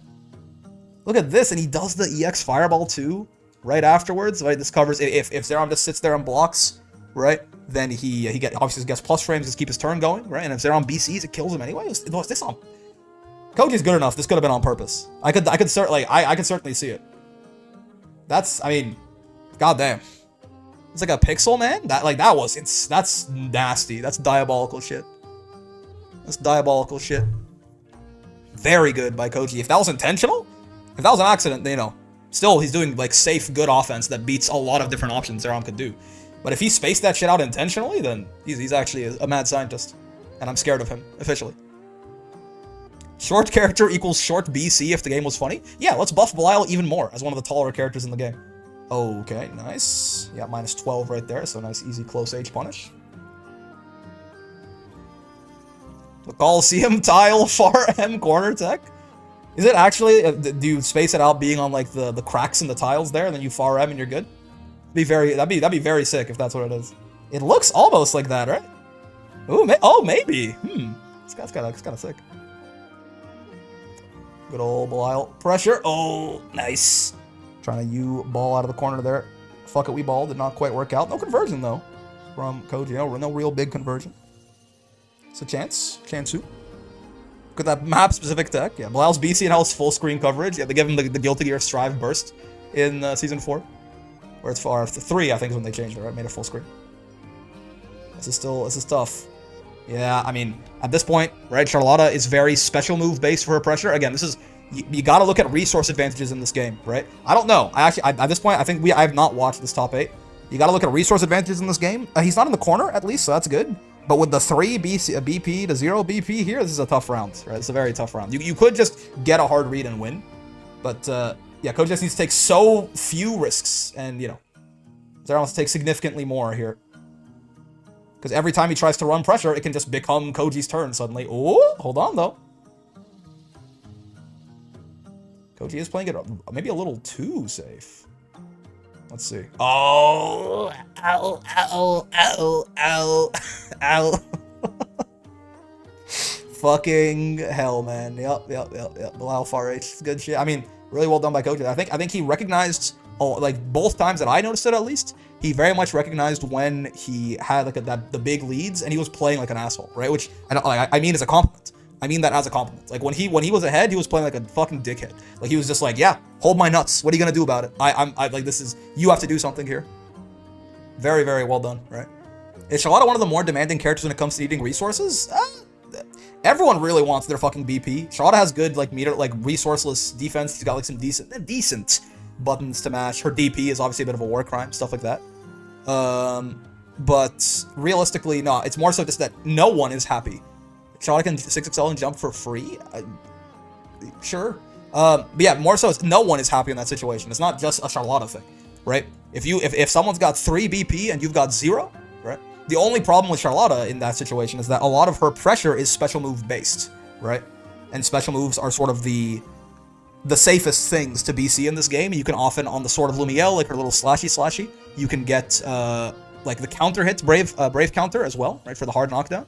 So it's not so much that she needs her resources really badly, it's that in that situation, Koji having that resource lead makes it very difficult for Zeron to run any sort of meaningful pressure. Right? Zane and Koji. Losers final. So this is best of 5 now, right? This is our first best of 5 set. It's been, no, I think we had no winners finals already, did we? Maybe we did for Gore.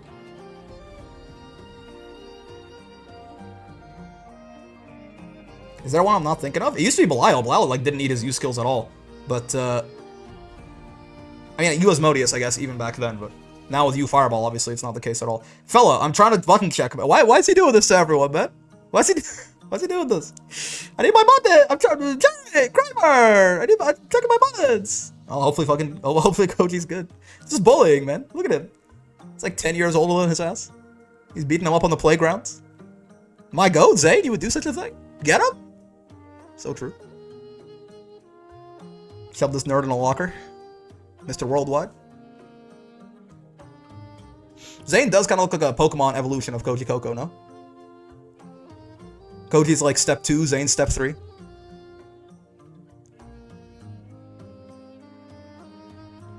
For the big patch, but I would only use you Fireball or you Claw for the guard break. Yeah. You Asmodeus for the guaranteed give me a brave point of yours was very good. Default boy 1 into default man 1? Yeah.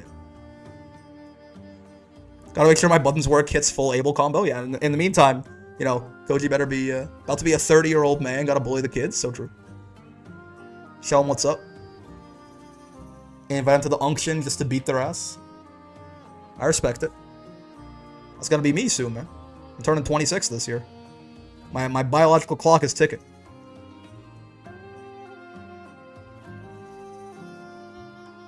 I'm a young man. But, you know, soon it'll be hard to fight the Unk allegations. Give it 5, maybe 10 years? I'm going out.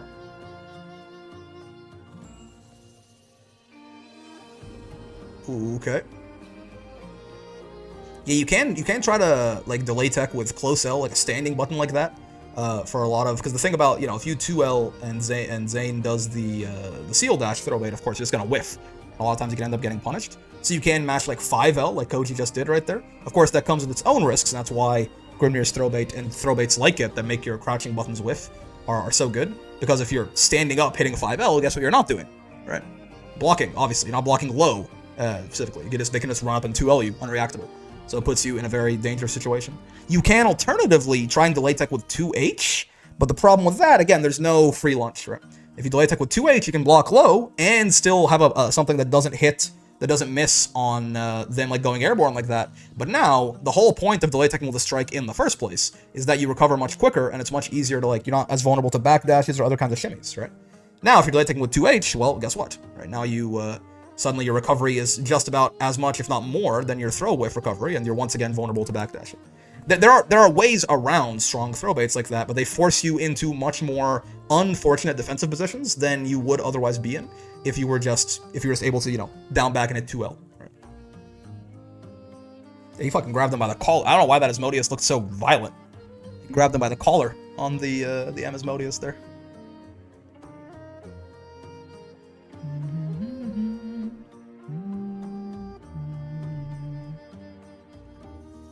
Ooh, good 2H, okay.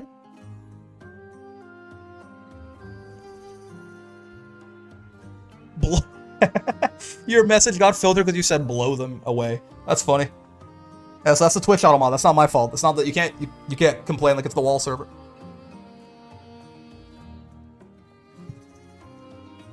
This one is very overly sensitive, I will say. But I can't talk too much shit because it caught a bunch of those bots that are like, you know, pussy in bio and they put a link in the chat. Nice conversion here. God damn. Good stuff from Koji.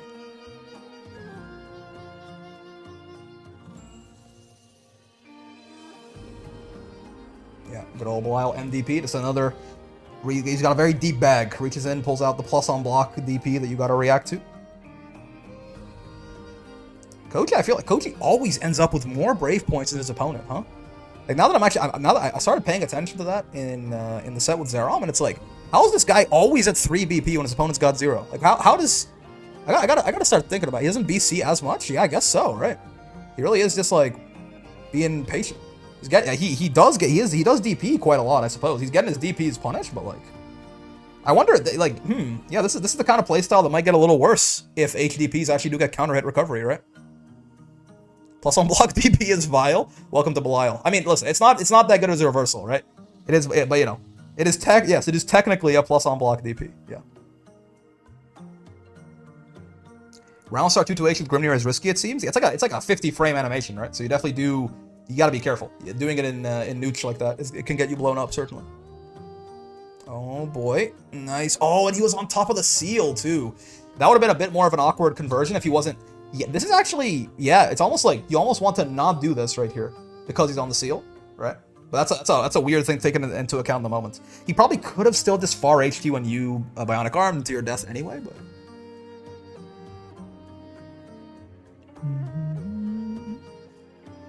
I think he might have far H. Yeah, he probably would have far H into but like with the seal there though, it was super easy, right? Good recognition by Zane there too. Obviously he gets the chain shift and the sort of the screen freeze to realize it, but still, in the moment, to be like, oh shit, I got seal. And completely change around your punish structure there. Very good. I get so mad when I think about Belial MDP. I mean, you gotta get, you could like, have that be an empty slot, and I get so mad when I think about Belial insert move here. Is totally valid. I like these 6-6H conversions off the U Fireball. Kind of fancy looking. I don't know if they're optimal, but they look funny. Wah! Damn, just won the staring contest barely there. They both hit a button, but Koji was a little bit earlier. Doesn't build enough to super you here.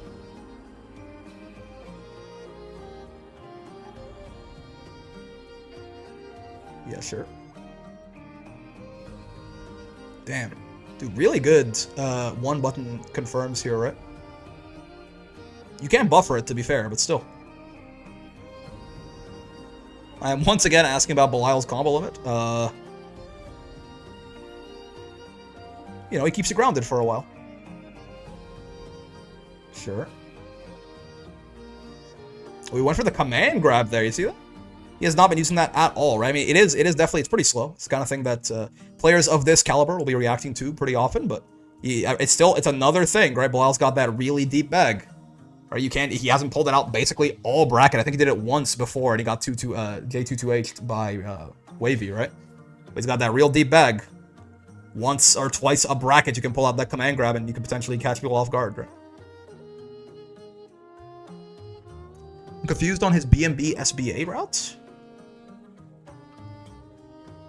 It's a lot of one-hit moves, right? Like the optimal's like it's like 2M into 5L off the Asmodeus and stuff like that. So they don't contribute to the complement as much, I suppose. Ow. Because Zane's pondering, goddamn. Belial got him vexed. You get 5 airborne hits? Doesn't it complement to 6? No, it's a certain number of points, is it not?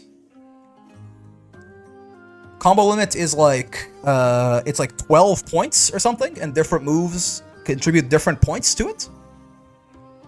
Yeah, exactly. The value of the move used, yeah. So it might just be a bunch of low-value moves.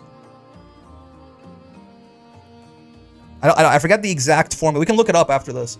It's like there's a certain amount of points, and every move contributes a number to that total, and when you hit the limit, they fall out. But not all moves are created equal. Not all airborne hits are created equal. Zane taking a little break there. He's back in it, though. This vexes me. Mr. Lyle. I always count up to 7 with the launcher. With the launcher shouldn't count, I don't think, right? Actually, not sure. Oh. Yeah, Koji does DP very often, right? He DPs a lot to save his resources for later. Again, though, this is the kind of playstyle that might get directly... This is why it's funny that Sandy's coming out like a month before Arc World Tour Finals, right? Because like this kind of playstyle for Koji, where he chooses to DP a lot more than he Brave counters, is the kind of thing that's going to get directly nerfed by Season 2. Assuming that the counterhit DP stuff is correct. Yeah, different moves contribute to complement differently. I also don't know the exact mechanics, but you are correct, yeah. Not all moves are created equal, as far as I'm aware. As far as how much complements they build up.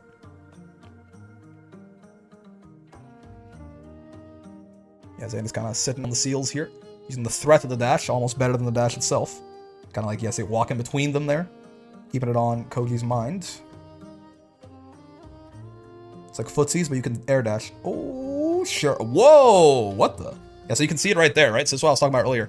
Grimnir is, he's even on block after this. So I think this is not them both matching right away. I think this is a delay somehow, but they just delay almost the exact same amount of time, right? Yeah, like there's a bit of a delay there, I think. But yeah, he is even on block, so if you have a 5-frame close L, and his JL is 5 frames as well, and it turns out it will not get crushed, it will clash, yeah. If you have a 6-frame, though, you're just shit out of luck. You have to hold that. It's his turn if you block those airborne seals, like against Matera, for example. Belial, of course, does not have this problem. What in the drop? What? And he gets a little bit of weirdness there and drops the combo. Okay, sure. Zane takes those, certainly. So Grimnir, we're safe when doing seal-powered block strings. The ones that end on the ground are safe, but minus, right? The ones that end on the ground are safe, but they're like -2 or something, I think. I forget. -3? Something like that. The mid-air ones are even. But yeah, he's always safe doing the seal stuff.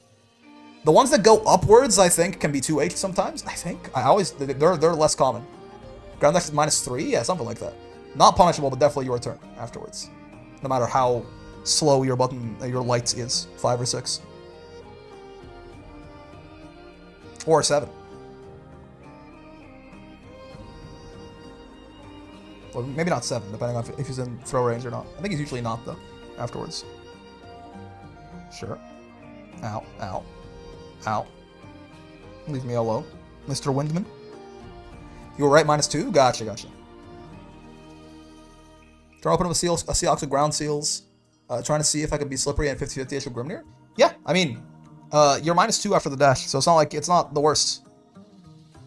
You can just dash at people, and if they happen to be hitting a button or something, a lot of the times you'll smack them out of it. Get a counter hit to get the full combo there. Doesn't launch anymore, right? It can be very, very nice for Grimnir. In general. It's an interesting far L into DP conversion there. Sure, sure.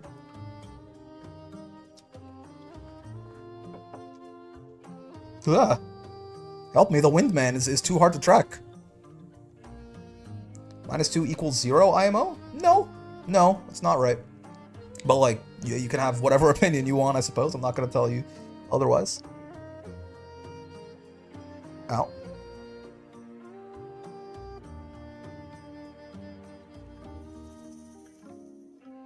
That's especially not right in this game, where for some characters, when you're even, you're actually minus.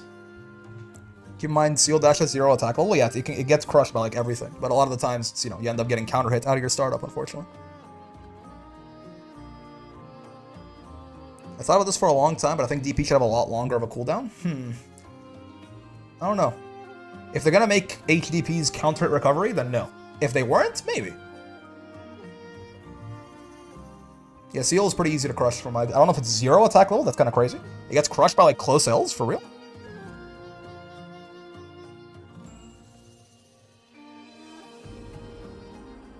Uno's minus on even? He has a 5... Does he not have a... He has a 6 framer, right? 6 frame light?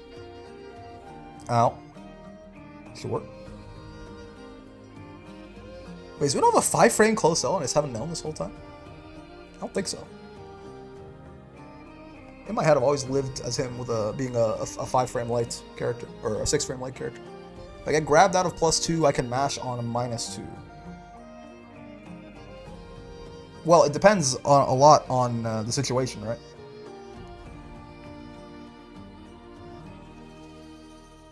You only get grabbed out of +2 if you have a 6 frame light. Oh. He's 6 frame, I believe? Okay, that's kind of what I've been living my life assuming that, but I don't think I've ever actually checked that. Oh, yeah, good old Grimnir install. Yeah, and look at this. He gets all this mid-screen extension. Oh, wow. Yeah, Zane feeling it, man. It's bracket. That's how it goes. Damn. Good stuff. Yeah, listen, man. I mean, Zane's fine. He's an Arc World Tour regardless, right? He's an Arc World Tour regardless. Like, he's #1 in the points by far. But yeah, you can definitely feel a little bit of the pressure there. Dropping that. Still, though, good by Koji. Locking it up. I wonder if he was out of range because of the pushback from longer combos. The Grimnir Seals keep you pretty damn close to him, right? I think it might have just been the wrong button used. Koji gatekeeping for Arc World Tour? I mean, you can't... Koji needed that more than Zane did, right? Zane is fully in there. Again, so keep in mind, right? Zane is #1 in the points by a mile. So Koji needed this win way more. Like, Zane would have been gatekeeping him if he won, rather.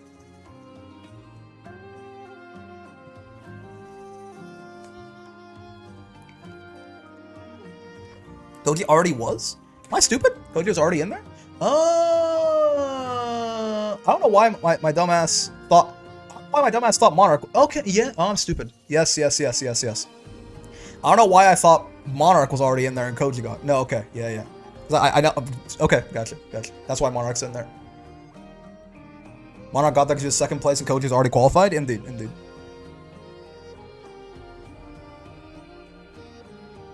Koji the GOAT? Indeed. Monarch got the pass along? I mean, listen, he got 2nd at a Platinum event. Let's not pretend he did something, he did some minor accomplishment, right? Yeah, there you go, Grants. Points brought Zeram to qualifying? Yeah, though he's a little precarious, right? Like, he's a little precarious there. Depending on if anyone travels to Kayane Cup or anything like that. He might wanna do some traveling.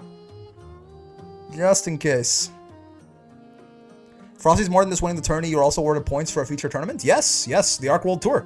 This is part of the Arc World Tour. This is a Platinum event, so if you win, you are auto-qualified into one of the Platinum slots, but Koji already was, so Monarch got 2nd here, because, spoiler, Koji wins this Grands. Yeah, if you win, you auto-qualify. Monarch was 2nd, and Koji already got it, so he got it instead. And then if you get 2nd, you get 100 points. 3rd, you get 45 points, stuff like that.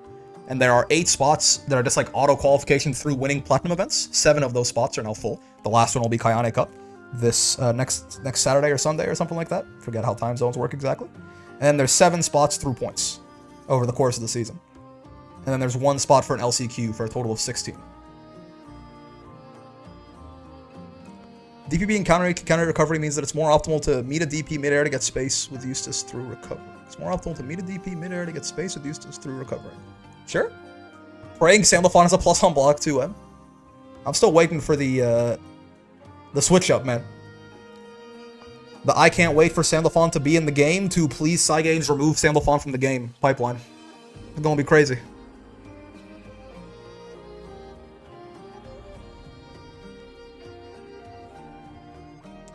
Koji's playstyle reminds me more of the JP than the over-aggressive NA playstyle. Koji DPs more than anyone I've ever seen. For these top players. I don't know that I would call Koji particularly under-aggressive. What if Sandy got a plus on block far H? Yeah, just, delete the game. Matera after a Belial, after playing against Grimnir, my brain would melt. Monarch's in there, man.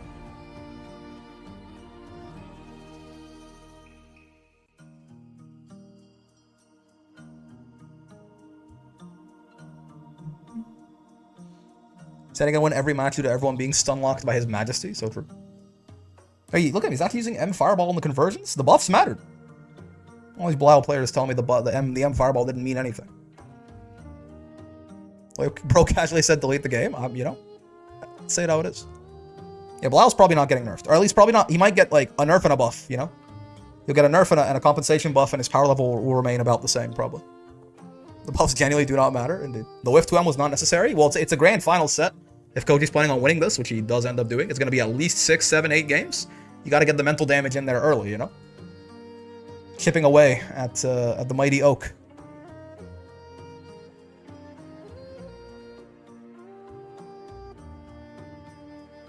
I can't wait for Belial to win Arc World Tour and then get buffed. Well, I guess he'll win Arc World Tour after he gets buffed. That's my bet. That's my bet.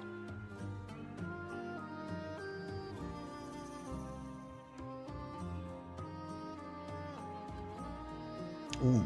Yeah, that 2M from Matera is pretty good, right? But well spaced, mate. Just barely outside there. For Koji.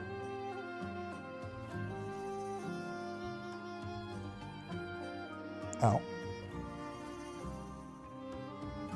I believe if she hops after a throw like that, it's safe to DPs, I think.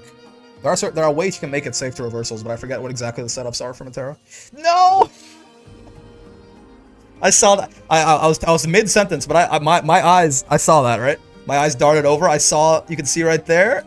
Wait. You see the 50? He goes from 100 meter to 50 meter right there.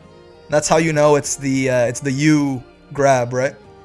Now, the safe thing to do is just like, whether it's parry or command grab, just like jump over him and you'll be fine, right? But yeah, Monarch, good to see that even, some of the best players we got still be making these mistakes. Yeah, you just want to jump him, because yeah, you can't be doing this shit. That's an invincible grab, my lady.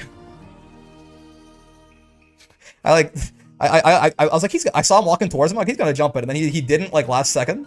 I couldn't even get the no out in time before he got grabbed. Is U-skill stomp a lot harder to punish on block than regular stomp? Regular stomp is unpunishable for most of the cast. It's a height thing. If you're tall enough, then he's -4 and you can get a throw. But even regular stomp is mostly unpunishable. Minus but safe. A lot of moves in fighting games are like that. Like if they hit you in the air, the lower down they hit you, the more plus the person who hits you is, because they still start recovering as soon as they hit the ground, regardless. But you start recovering as soon as you get hit. So if they can shorten the amount of time between them hitting you and them hitting the ground, then they got more plus. Dive kicks, a lot of dive kicks will work this way. They're kind of the perennial example of this. The more plus you are, the better of a person you are. Dude, Belial's getting to the good place. Which might actually be the bad place the whole time. Who would have thought?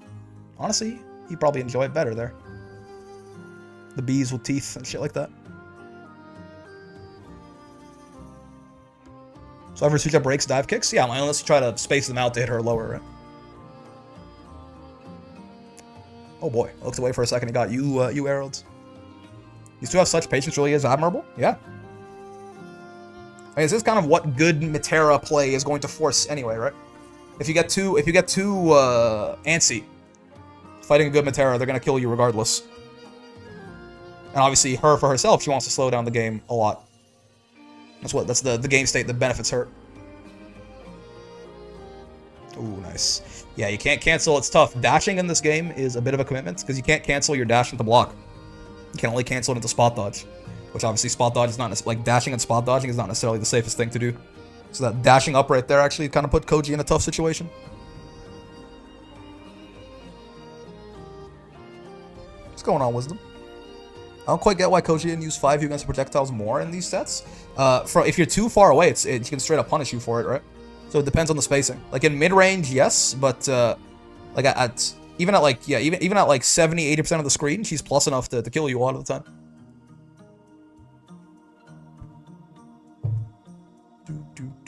Because the longer the projectile's out on screen before you parry it, the more of her recovery has already gone past, the more plus she'll be, the more time she'll have to recover, the more likely it is she can like smack you on your way down from the stomp or something. Belial 5U is a fine move to have in his kit, but it is not necessarily, it's nothing spectacular, right? Outside of very certain matchups where it does cause a lot of trouble. I need him to be more patient against Metera. You'd think as a Metera, I'd be patient, but sometimes you really just want to kill the opponent and get it over with. Yep. Her kit is designed to, make you frustrated and then kill you for being frustrated. He used U-grab over 5U quite a bit more. It's just invincible. And honestly, Monarch does not, so far from the examples I've seen, Monarch is not doing a great job of stopping it, which is weird. Sure, it's a lot of damage on your forehead. Goes for the super as well, yep. Belial's still not a super U-skill reliant character. That's another thing, right? We talk about how Koji always ends up seemingly having way more in terms of resources and brave points than his opponents. One of the it's definitely his playstyle where he doesn't brave counter as much and chooses to DP a lot more often or just be patient on defense, right? Which is good stuff. But a big part of it certainly is the fact that he's playing Belial, a character that can afford to use his U-skills a lot less and save his meter for those supers. That gives him that huge resource swing, right? Takes a brave point from your opponent and gives one to you. Supers are huge for resource in this game, but a lot of the times your U-skills are so good that you're kind of making a decision. If you stick at 100 meter, then what are you doing? Why aren't you using those busted ass U-skills? But Belial can kind of get away with it because his normal skills and just his kit outside of his U-skills is so balanced and so good that he can kind of afford, please, okay. I'm like, please. When I face Belial's and things are getting tight, they bring out the U-skills a lot. Yeah, I mean, for sure. I'm just saying he can afford not to, though, right? Like, U-Fireball is an incredibly good U-skill, but it is not core to Belial's game plan, right? Belial is still an incredibly... If you remove U-Fireball entirely from his kit, he is still an incredibly strong, solid character, right? He can afford to not use his U-skills as much. Not to say that they're bad at all. U-Fireball, again, is one of the better U-skills in the entire game. He just doesn't need it, necessarily. Saw the meter that time? Yeah, I got a little scared. But he got it. Ooh, that jump's a little scary, but he did actually get past the butterfly in time. That's pretty good. Well timed.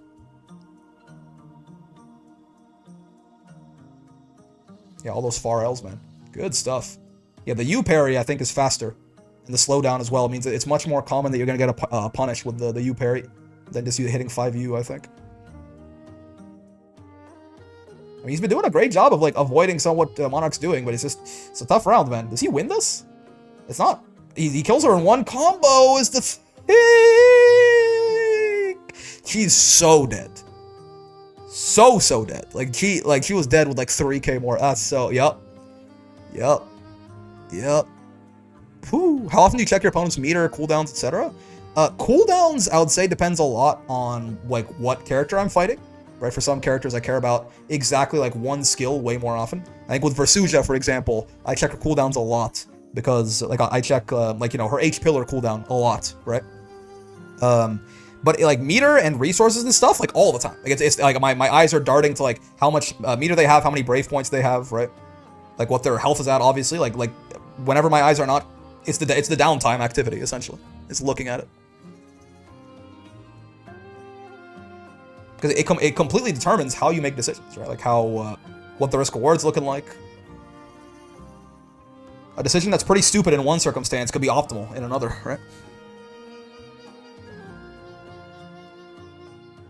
But looking at their cooldown, I probably should look at cooldowns more often, but it doesn't sneak into my head very much outside of, again, very certain matchups.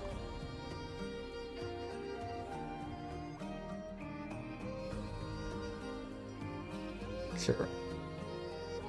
EX Fireball beating regular Fireball, bigger Fireball, better person, etc. Again, Koji very good about rolling and spot dodging these fireballs, right? Like your classic, the anti-zoner fundamentals, right? Don't block that shit. It's not just a chip thing, it's a cooldown thing too. I honestly was wondering if Belial's 668 would like high profile that far L from Matera. But it did not quite work out that way, which means there is still justice in the world. That's good news. It's good news.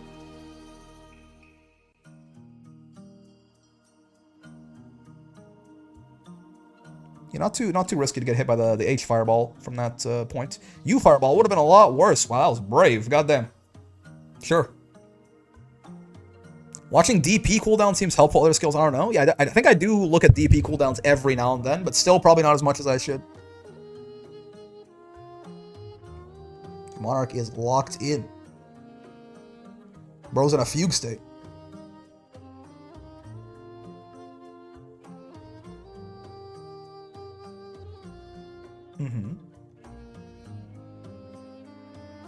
Oh, good interrupt again. Solid matches from Monarch here. Yep. I like the use of the U parry. I think it's a lot safer generally. That slowdown is a big deal, right? In terms of actually making sure you get them, or at least that you can't be punished for it. Allow 66H, never unsafe. Sometimes plus. He also just has a really good 66H, like where a lot of characters, you know, have their 66H is like weird or strangely useless or incredibly risky. It's also just real good. Allow 66H.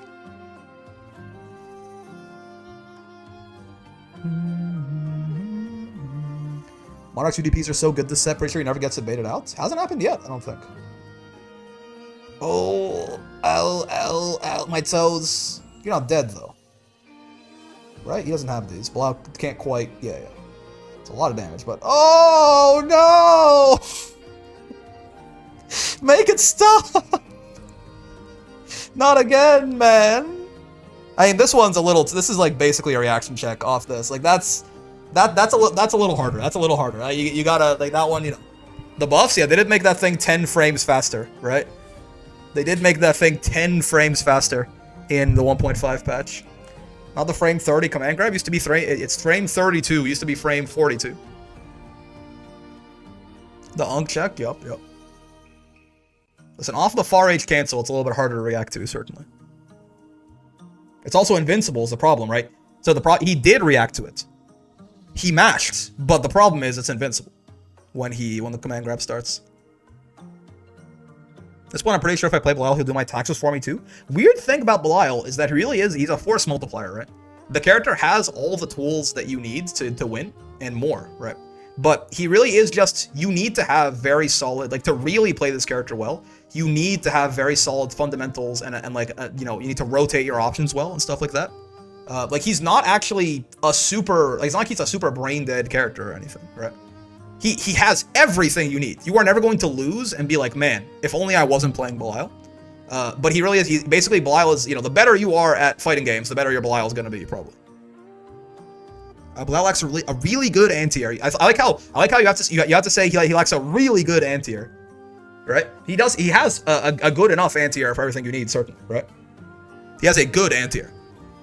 He does not have a top 5 anti-air, that's right, but he still does have everything you need. I like how you couldn't even keep it with a straight face.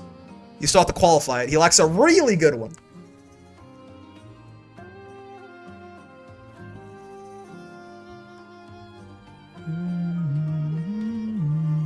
Is he a command grab SBA? Oh god, no. Please, no. Make him command grab an anti-air like Vasaraga? Yeah. But yeah, Belial is not a character I think that does your taxes for you. He is a character that definitely, like, he's very strong. But he's not, like, it's not like he's super complicated either. But he's not just like a, you know, he's not the world's most brain dead, just repeat one thing over and over and it's like impossible to escape or something like that. Again, the best way I can describe him is he's a very good force multiplier.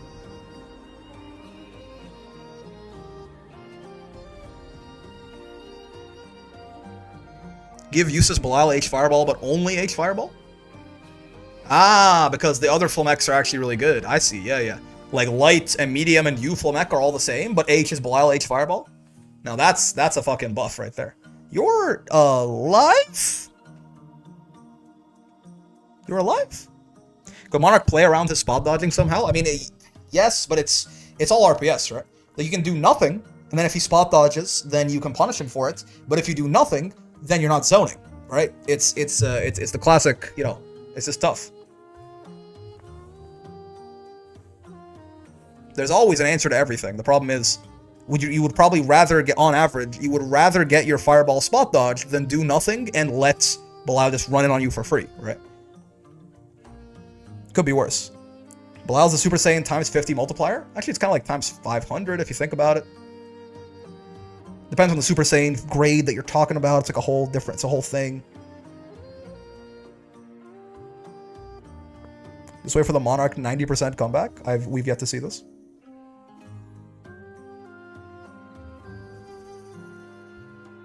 The Super Saiyan on Namek is 50 times, but like the Super Saiyan that they are using, you know, starting from the Cell games and onward and for the rest of the series is a much more refined version. So the multiplier is much higher. It's a whole thing. It's a whole thing.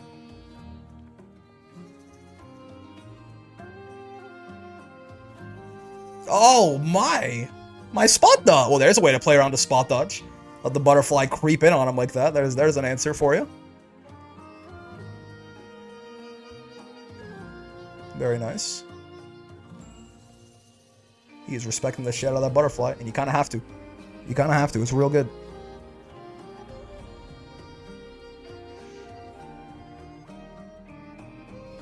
You know, I'll tell you this. Belial's Super, not an amazing anti-projectile SBA. That's technically something. It's another thing that he's not, you know, he's not one of the best at, certainly. Whoa. Wait! I think Monarch wins, right? That last little touch that he got? Yeah, okay. I didn't even notice. I looked at the clock when I looked at the meter, right? When I looked at the meter going down for Koji, I looked at the clock and I noticed it was 1 second left. Wow. That little love tap he got at the end made the difference. He actually, wow, so good. Koji, oh. Yeah, the realize, I don't even need to see the screen. So emotive.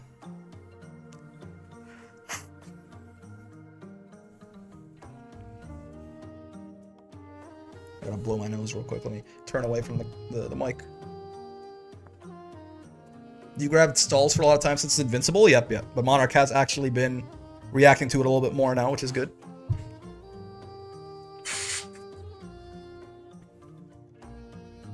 None of them notice the timer? I mean, when you're so locked in, right? It can be, there's too many things to look out for, man.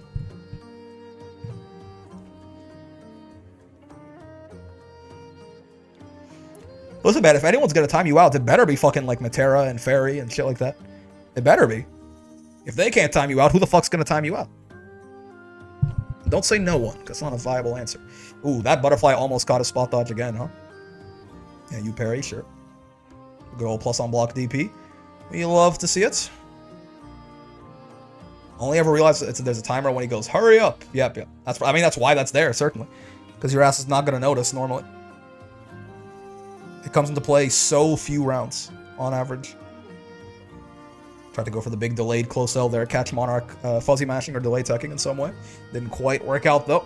Oh, ow, the sweep just feels so bad every time. He's dead. There's our reset, yeah. The sweep feels so bad every time. God damn. Something about it. Belial 2U is good, it's true. It's true. Imagine being Koji and after Zero and Zane you have to deal with Monarch zoning for 20 minutes straight. I mean, that's the thing, man. Tournaments. It's all about consistency, not just of your character, but of you. You gotta be able to beat multiple of these very strong players in a row. Here comes Koji cheating. Yeah, looking at his notepad. Listen, man.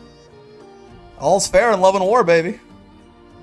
The notepad just says, fuck this, I hate Koujicoco. That's why he smiled. You bring your notepad out in public, you better expect I'm peeking.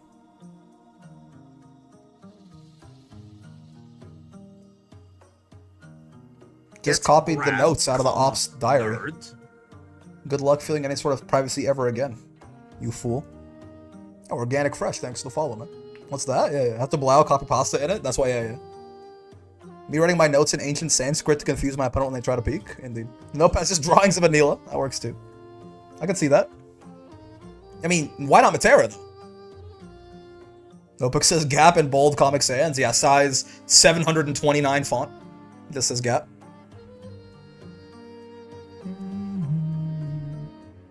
Is exclamation mark Belial broken? Why did that not work? Two big reasons why not Matera? I mean, Matera, listen, she's doing fine in that department, let's just say.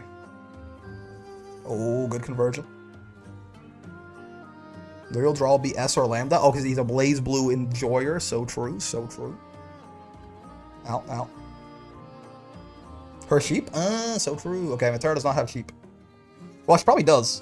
If you mean, like, mindless followers. What? Okay, yeah, listen, this is why, like, you know, Koujicoco plays this more patient style compared to these aggressive North Americans. I'm like, I don't fucking know, man. I don't know about all that. He plays very good. I don't know about all of that. -3 into DP. He's a madman. Even Gamera DPs? No, I get you. But Koji DPs often, I would say. Koji DPs quite often. He DPs more than anyone else in this top 8, right? At the very least. Except, like, maybe, I think he DPs more than fucking Zeron did, and Zeron's playing Charlotta.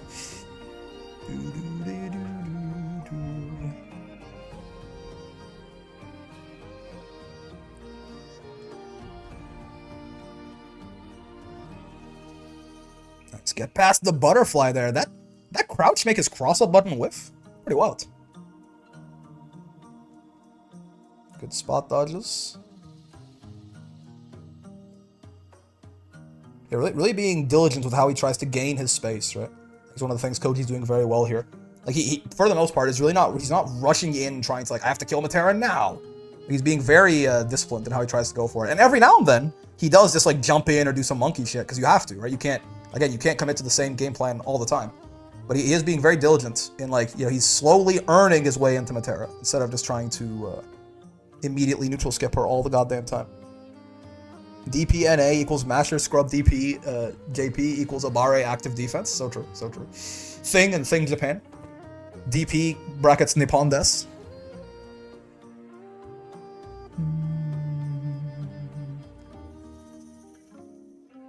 Show Ryuken de arimasu. If only Matera throw trigger butterfly like Eustace grenade. Jesus Christ. If her throw had a little bit of like she like kicked you up and then shot a bow at you or something, so the animation worked and it'll trigger butterfly, be pretty crazy. If you just DP every time, you'll never see the 15th DP coming. You know, when you say it like that, maybe you're onto something. Bolt, interrupting Belial 2M with your 8-frame far out right there.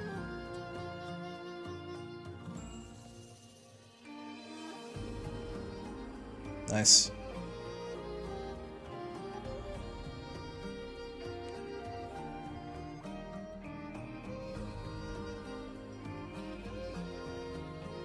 He's slowly losing screen space. The thing, right?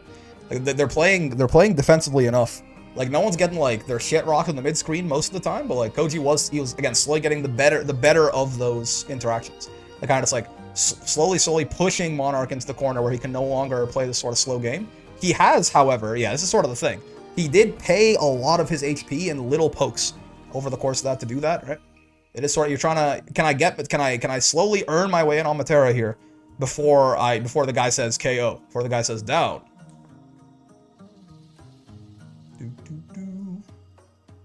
Koji like never uses 2M in his pressure? He does a good bit of it.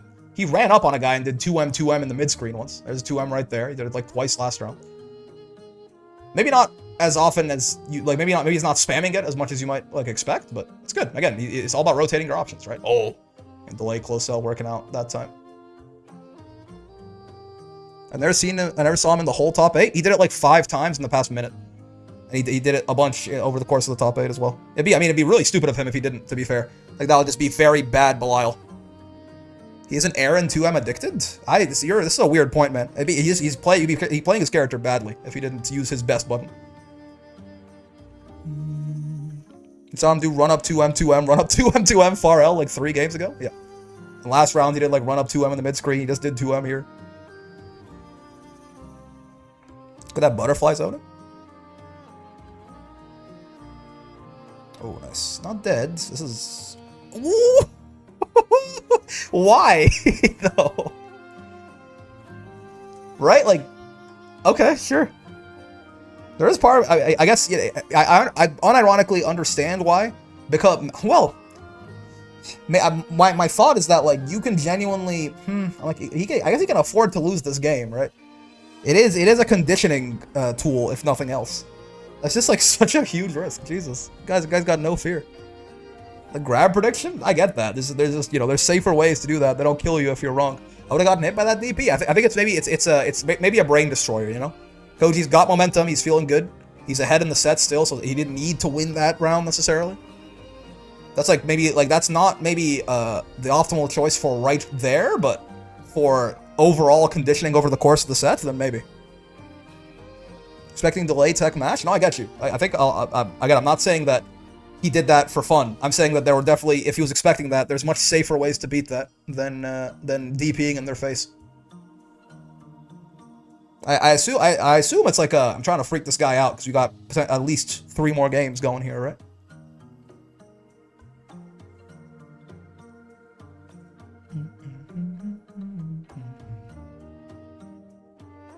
Ooh. Now you fireball. You better be careful. If he like hard calls you doing a fireball of any kind, he can just kill you immediately. Oh, doesn't even need you apparently. H works too. We'll go through any non-EXs, of course.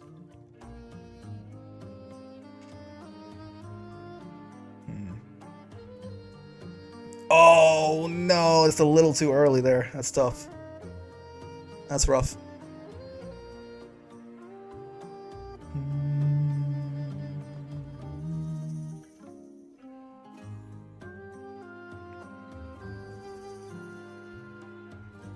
Ooh, that was the other great fall that comes closer to her, right?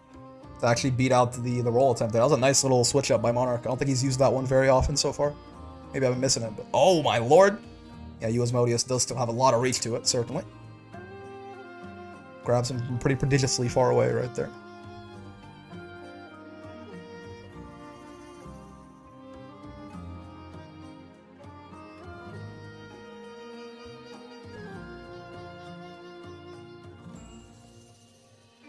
It's a tough spot. Well, I mean, I say that. He kind of just did get poked out a bunch. I guess it's a tough spot for Monarch. But he has just found a lot of these little pokes here.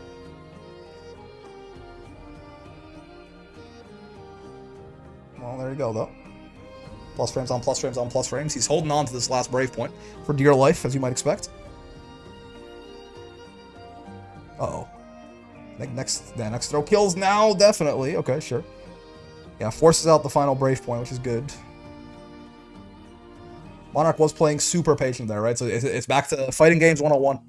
Monarch is fine doing nothing but just down backing there. Okay, just run up and throw him a couple times. Try to tap the glass. Ooh, didn't get the conversion. That was really good. Again, he's been so good about using the butterflies to fuck up Koji for the spot dodging, right? But didn't quite find the conversion there. Cost him heavy. I know people are gonna like this take, but I just really don't see the advantage of Brave Cancel. It just seems like a really useless resource just to return back to neutral. Yeah, well, you say just to return back to neutral. How many times has someone put you in the corner and then you died, right? Like, what it does, you're correct, right? But, like, I think you just don't realize that just returning, like, just getting out of offense and going back to neutral is huge, right?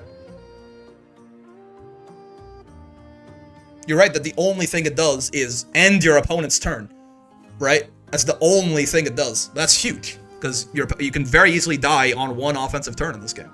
Watch right here. Monarch got put in the corner, and he might never get out of it. Oh, there you go. Finds an opportunity. But he had to take a big risk smashing out there, right? He could have very easily... Koji got put him in... It actually still might happen here, right? Oh, okay. It'd be nice if Monarch immediately proved me right, but he's actually doing some pretty good stuff here.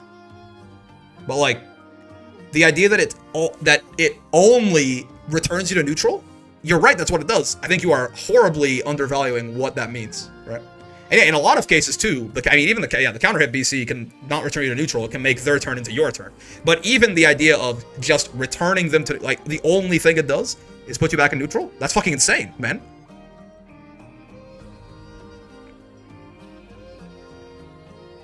And the other thing too is the power of an option is not just determined by its reward on hit, it's also the risk on failure, right? You have to keep in mind that Brave counter is also a very, in general, unless you're fighting certain characters, it's a very low risk option, and in certain cases it's a guaranteed no risk option. Like if you Brave counter a special move or a 6XL or something. So it's high risk, high rewards, like no risk, right?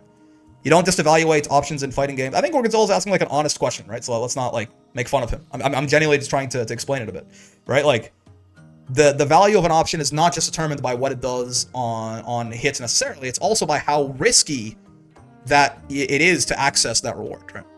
Risk reward is all fighting games are. So I think you've undervalued the reward, right? Returning you to neutral is huge, and you've also overlooked the fact that there's almost no risk to it. If you're using it correctly, right? If you're Brave countering in the right spots. So it is very low risk and very high reward. Yeah, that sounds really good, right? Ow. And that's completely ignoring the fact that sometimes it doesn't return you to neutral, it puts your opponent in the corner for you, right? So you can see Koji starting to lose his composure around this part. I think it was the adrenaline. Interesting. Let me pay a little bit more attention. I have to talk about Brave counter. He's getting smacked back with more stray arrows, I suppose. What was that? I think he just wasn't holding down back for a second there. Did he try to 5U or something? What was that? He tried to 5U and the parry didn't start up quite fast enough? Maybe. What happened here? No, yeah, he just stood up for a sec. He wasn't down backing. Disproportionate risk versus reward? Yep.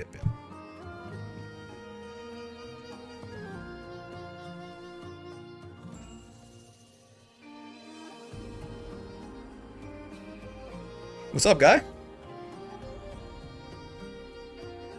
It's okay to surrender sometimes. So true, honestly. Shrimp, indeed. This is great. I love these things. These little guys. Little chibis. There's Elsa with the shrimp. Alright, final game.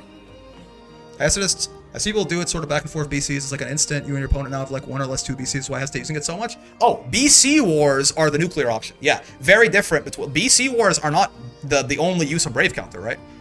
To even get into a BC war, you have to hard read the Brave counter and block it in the first place, right? So, like, you're right that the BC wars are often, they're actually not that, like, they are just like speed running to the end of the round. But that's not all Brave counter is. Most of the time you see a Brave counter, it is not blocked into another Brave counter, right? Try be careful of generalizing one certain situation like that right there into the entire use case of a move, right? Because that is I think what you're doing right now. Ooh. Yeah, Monarch is so stingy with those DPs, right? But it's good. I mean, it's because it's the thing everyone's looking out for. Everyone is looking out for from you as Matera. So the fact that he's very unexpected with them is obviously it's paying big dividends.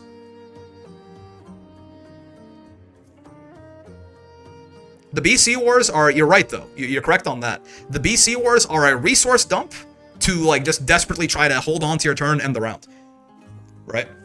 It's kind of like the closest example, funny enough, is like Vanish wars and like Sparking Zero. Whoever just has more resources to start is advantaged, right? Monarch really wants to spend the meter for you, Butterfly, I guess? Well, yes, probably, but it's also the fact of like, you gotta, you know, like everyone is looking out for, like, since UDP is essentially your outside of Brave counter, it is your only like reliable defensive option on Matera. They're looking out for it, right? And also it sends you back to full screen and stuff. It's very high reward on hits for Matera. Puts her right back in her optimal situation. So because it's such a good option, you want to use it less, weirdly. I mean, you certainly also can use it more because they expect me to use it less. It's a good option, so I'm going to use it more, but it's the whole mind game, right? But yeah, he has not been letting the meter go to waste, you're right. He has at least been also using it on other very strong options. Sure. Ooh, rolls for the fireball doesn't really get anything out of it, though. I'm pretty sure he was plus there. Kind of hesitated a bit. Maybe he was trying to bait something out? Yeah, that was... What was... Even Monarch is, like, a little confused about that. Was that a... Yeah, look, he's like, did he not mean to... Why did he 2U? I mean, maybe he thought it hit? Even then, if you thought the rain of arrows hit, you probably have better. Yeah, it's a little slip. It's fine. It's a long... It's a long day, man. It's a long day. And this has been a very long grand final, so I don't blame him at all. You can even see, like, everyone's been there. Everyone's been like, what? Why did I do that? Right? Why did I do that? It was 2-2-U? Ah, yeah, that makes sense. He's like, what? Why the fuck? What did I even... That makes sense, yeah. He's trying to go for the technical input. Forgot about that. It's been a long day. It's been a long day. I think it was a mistake considering Belial still had plenty of health. Well, he probably was trying to go for U Butterfly, what people are saying. That's a good point.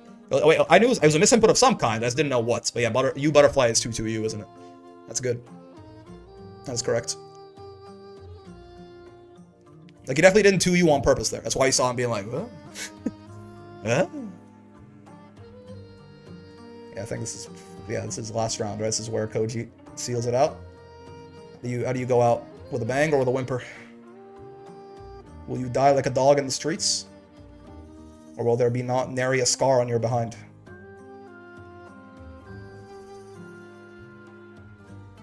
I mean, his ass does not go quietly into that good night, I'll tell you that for sure.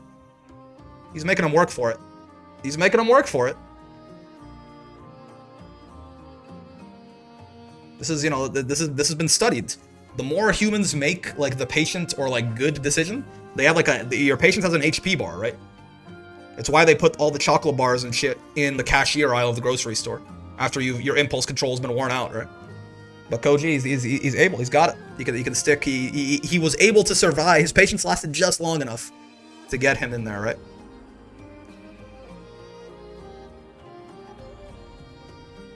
Bro, look past the wolves, dog, and troll in him to find the frog in him. Huh? What? And it was U Fireball that ends up taking it, right? Yeah, H Fireball into U Fire. You know, it's at the end of the day, sometimes the classics. Sometimes it's the classics, right? This H skill into, oh, you think it's on cooldown? U skill. Like, that's like the, you know, that's like the S rank jump scare. But you know, it's classic for a reason. After getting in the hotel, Koji probably screamed his soul out and swore. Maybe. Koji saved that U Fireball till the last set, I swear. He was using, again, it's a nuclear option in the Fireball war, right? So he was using it a little sparingly, which is definitely clever of him. Right on. Elsa. Okay, we can turn it up for this a little bit, I guess. In 5th place, we have Zippy. Good shit.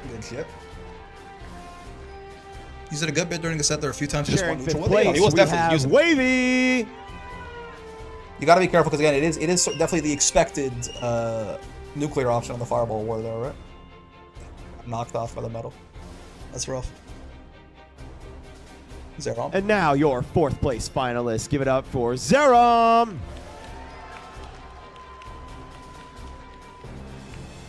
Yeah, Zane has been so consistent, man. Coming in at 3rd place, we have Zane. I think he's been 3rd, 2nd, 1st, 2nd, 2nd, 3rd, 1st, just everywhere. This guy. Coming in at 2nd, we have your Midwest favorite, Monarch. Yep. And qualifies into Arc World Tour with that shit too. Who said 2nd place couldn't be a little glamorous? And last but not least, your Frosty Faustings champion in 1st place, we have Koujicoco. Is Koji the only one to win 2 platinums so far? I think so. It's pretty wild, man. That is no small feat.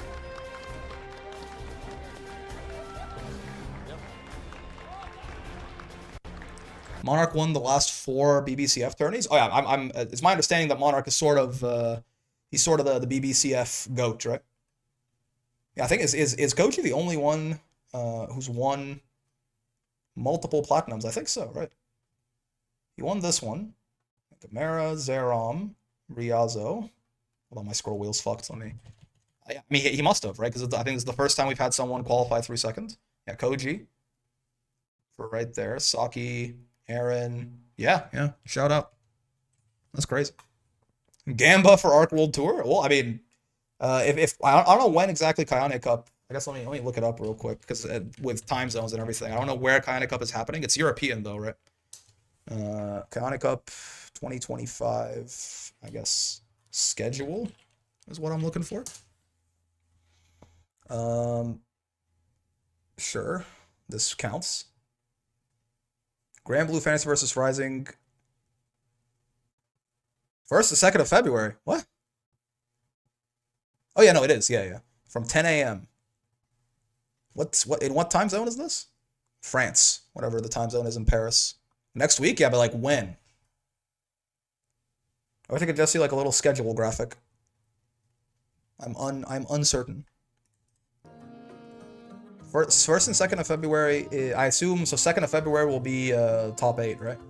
So 2nd of February is the Sunday. Yeah, I mean, if it happens at a 10 a.m. free event, yeah, sure. Yeah, I'm not sure. It's happening sometime on Sunday. What is, like 10 a.m., what is Paris time? I actually don't know what the name of the Paris time zone is. But Paris time to EST, what is that? 4 a.m. Oh, they're 6 hours ahead of me. Oh, okay. 4 p.m. EST? Nope. They're 6 hours ahead?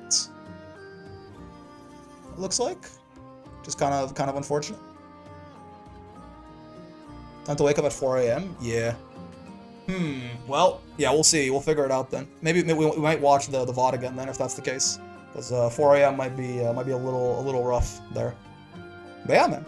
Shout out Koujicoco, Monarch as well, getting in through 2nd place. So again, they're 6 hours ahead. Yeah. Top 8 might be later in the day. True, potentially.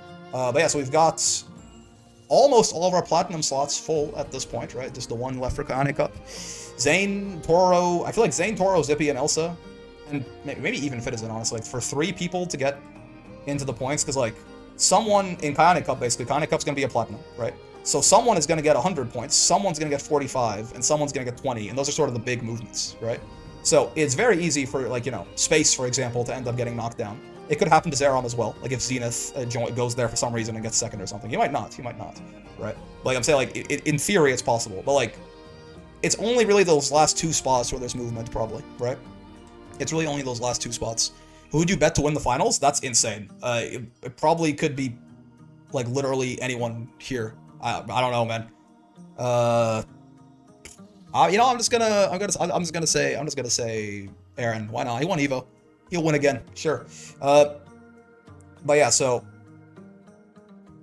Zerom and Space, I think, are the only 2 that are maybe in a little bit of danger that I could see. But like, if Zenith and Osaka-san go and like one of them gets 2nd and 3rd or something like that, right? But yeah, probably like these guys are probably sets. So, Zane, Toro, Zippy, Elsa, Fitizen. Are probably all good. Fitizen's probably also going to Kayane Cup, and we'll probably do at least, top 8, so that'll be fine. So we've really only got a little bit of wiggle room left in here, and then the LCQ, right? So, and there are some people at this point who unfortunately just can't make it in outside of the LCQ, right? So like JF, for example, even if he goes to Kayane Cup and wins it, he can only get up to 212 points getting in 2nd, right? So he has to win it, or he has to go to the LCQ. But like by points, some people at this point are officially like out, right? TR here is basically as low as it goes, where you still have a chance to get in on points. These NA people, assuming a lot of these were Japanese. Well, you can see the flags here, right? Like Japanese, French, Japanese, right? JF's Brazilian, Ami's Brazilian. Space, is that Mexico? Dutch. Oh, okay. I couldn't quite see the flag. Zerom, Fitizen, right? You can see the flags next to all of them. Have will win Kayane Cup, trust. So true. I mean, anyone can get in, because they have to win Kayane Cup. But, yeah, actually, on points, it's getting a lot tighter at this point. Yeah, man. Good top 8. Solid top 8. Very fun. That Monarch, Koji set, was a goddamn, that was 9 games? Yeah, it was 9 games, right? That was a fucking marathon. Shout out to both of them, maintaining the patience for that long. And yeah, looking forward to Kayane Cup on Sunday.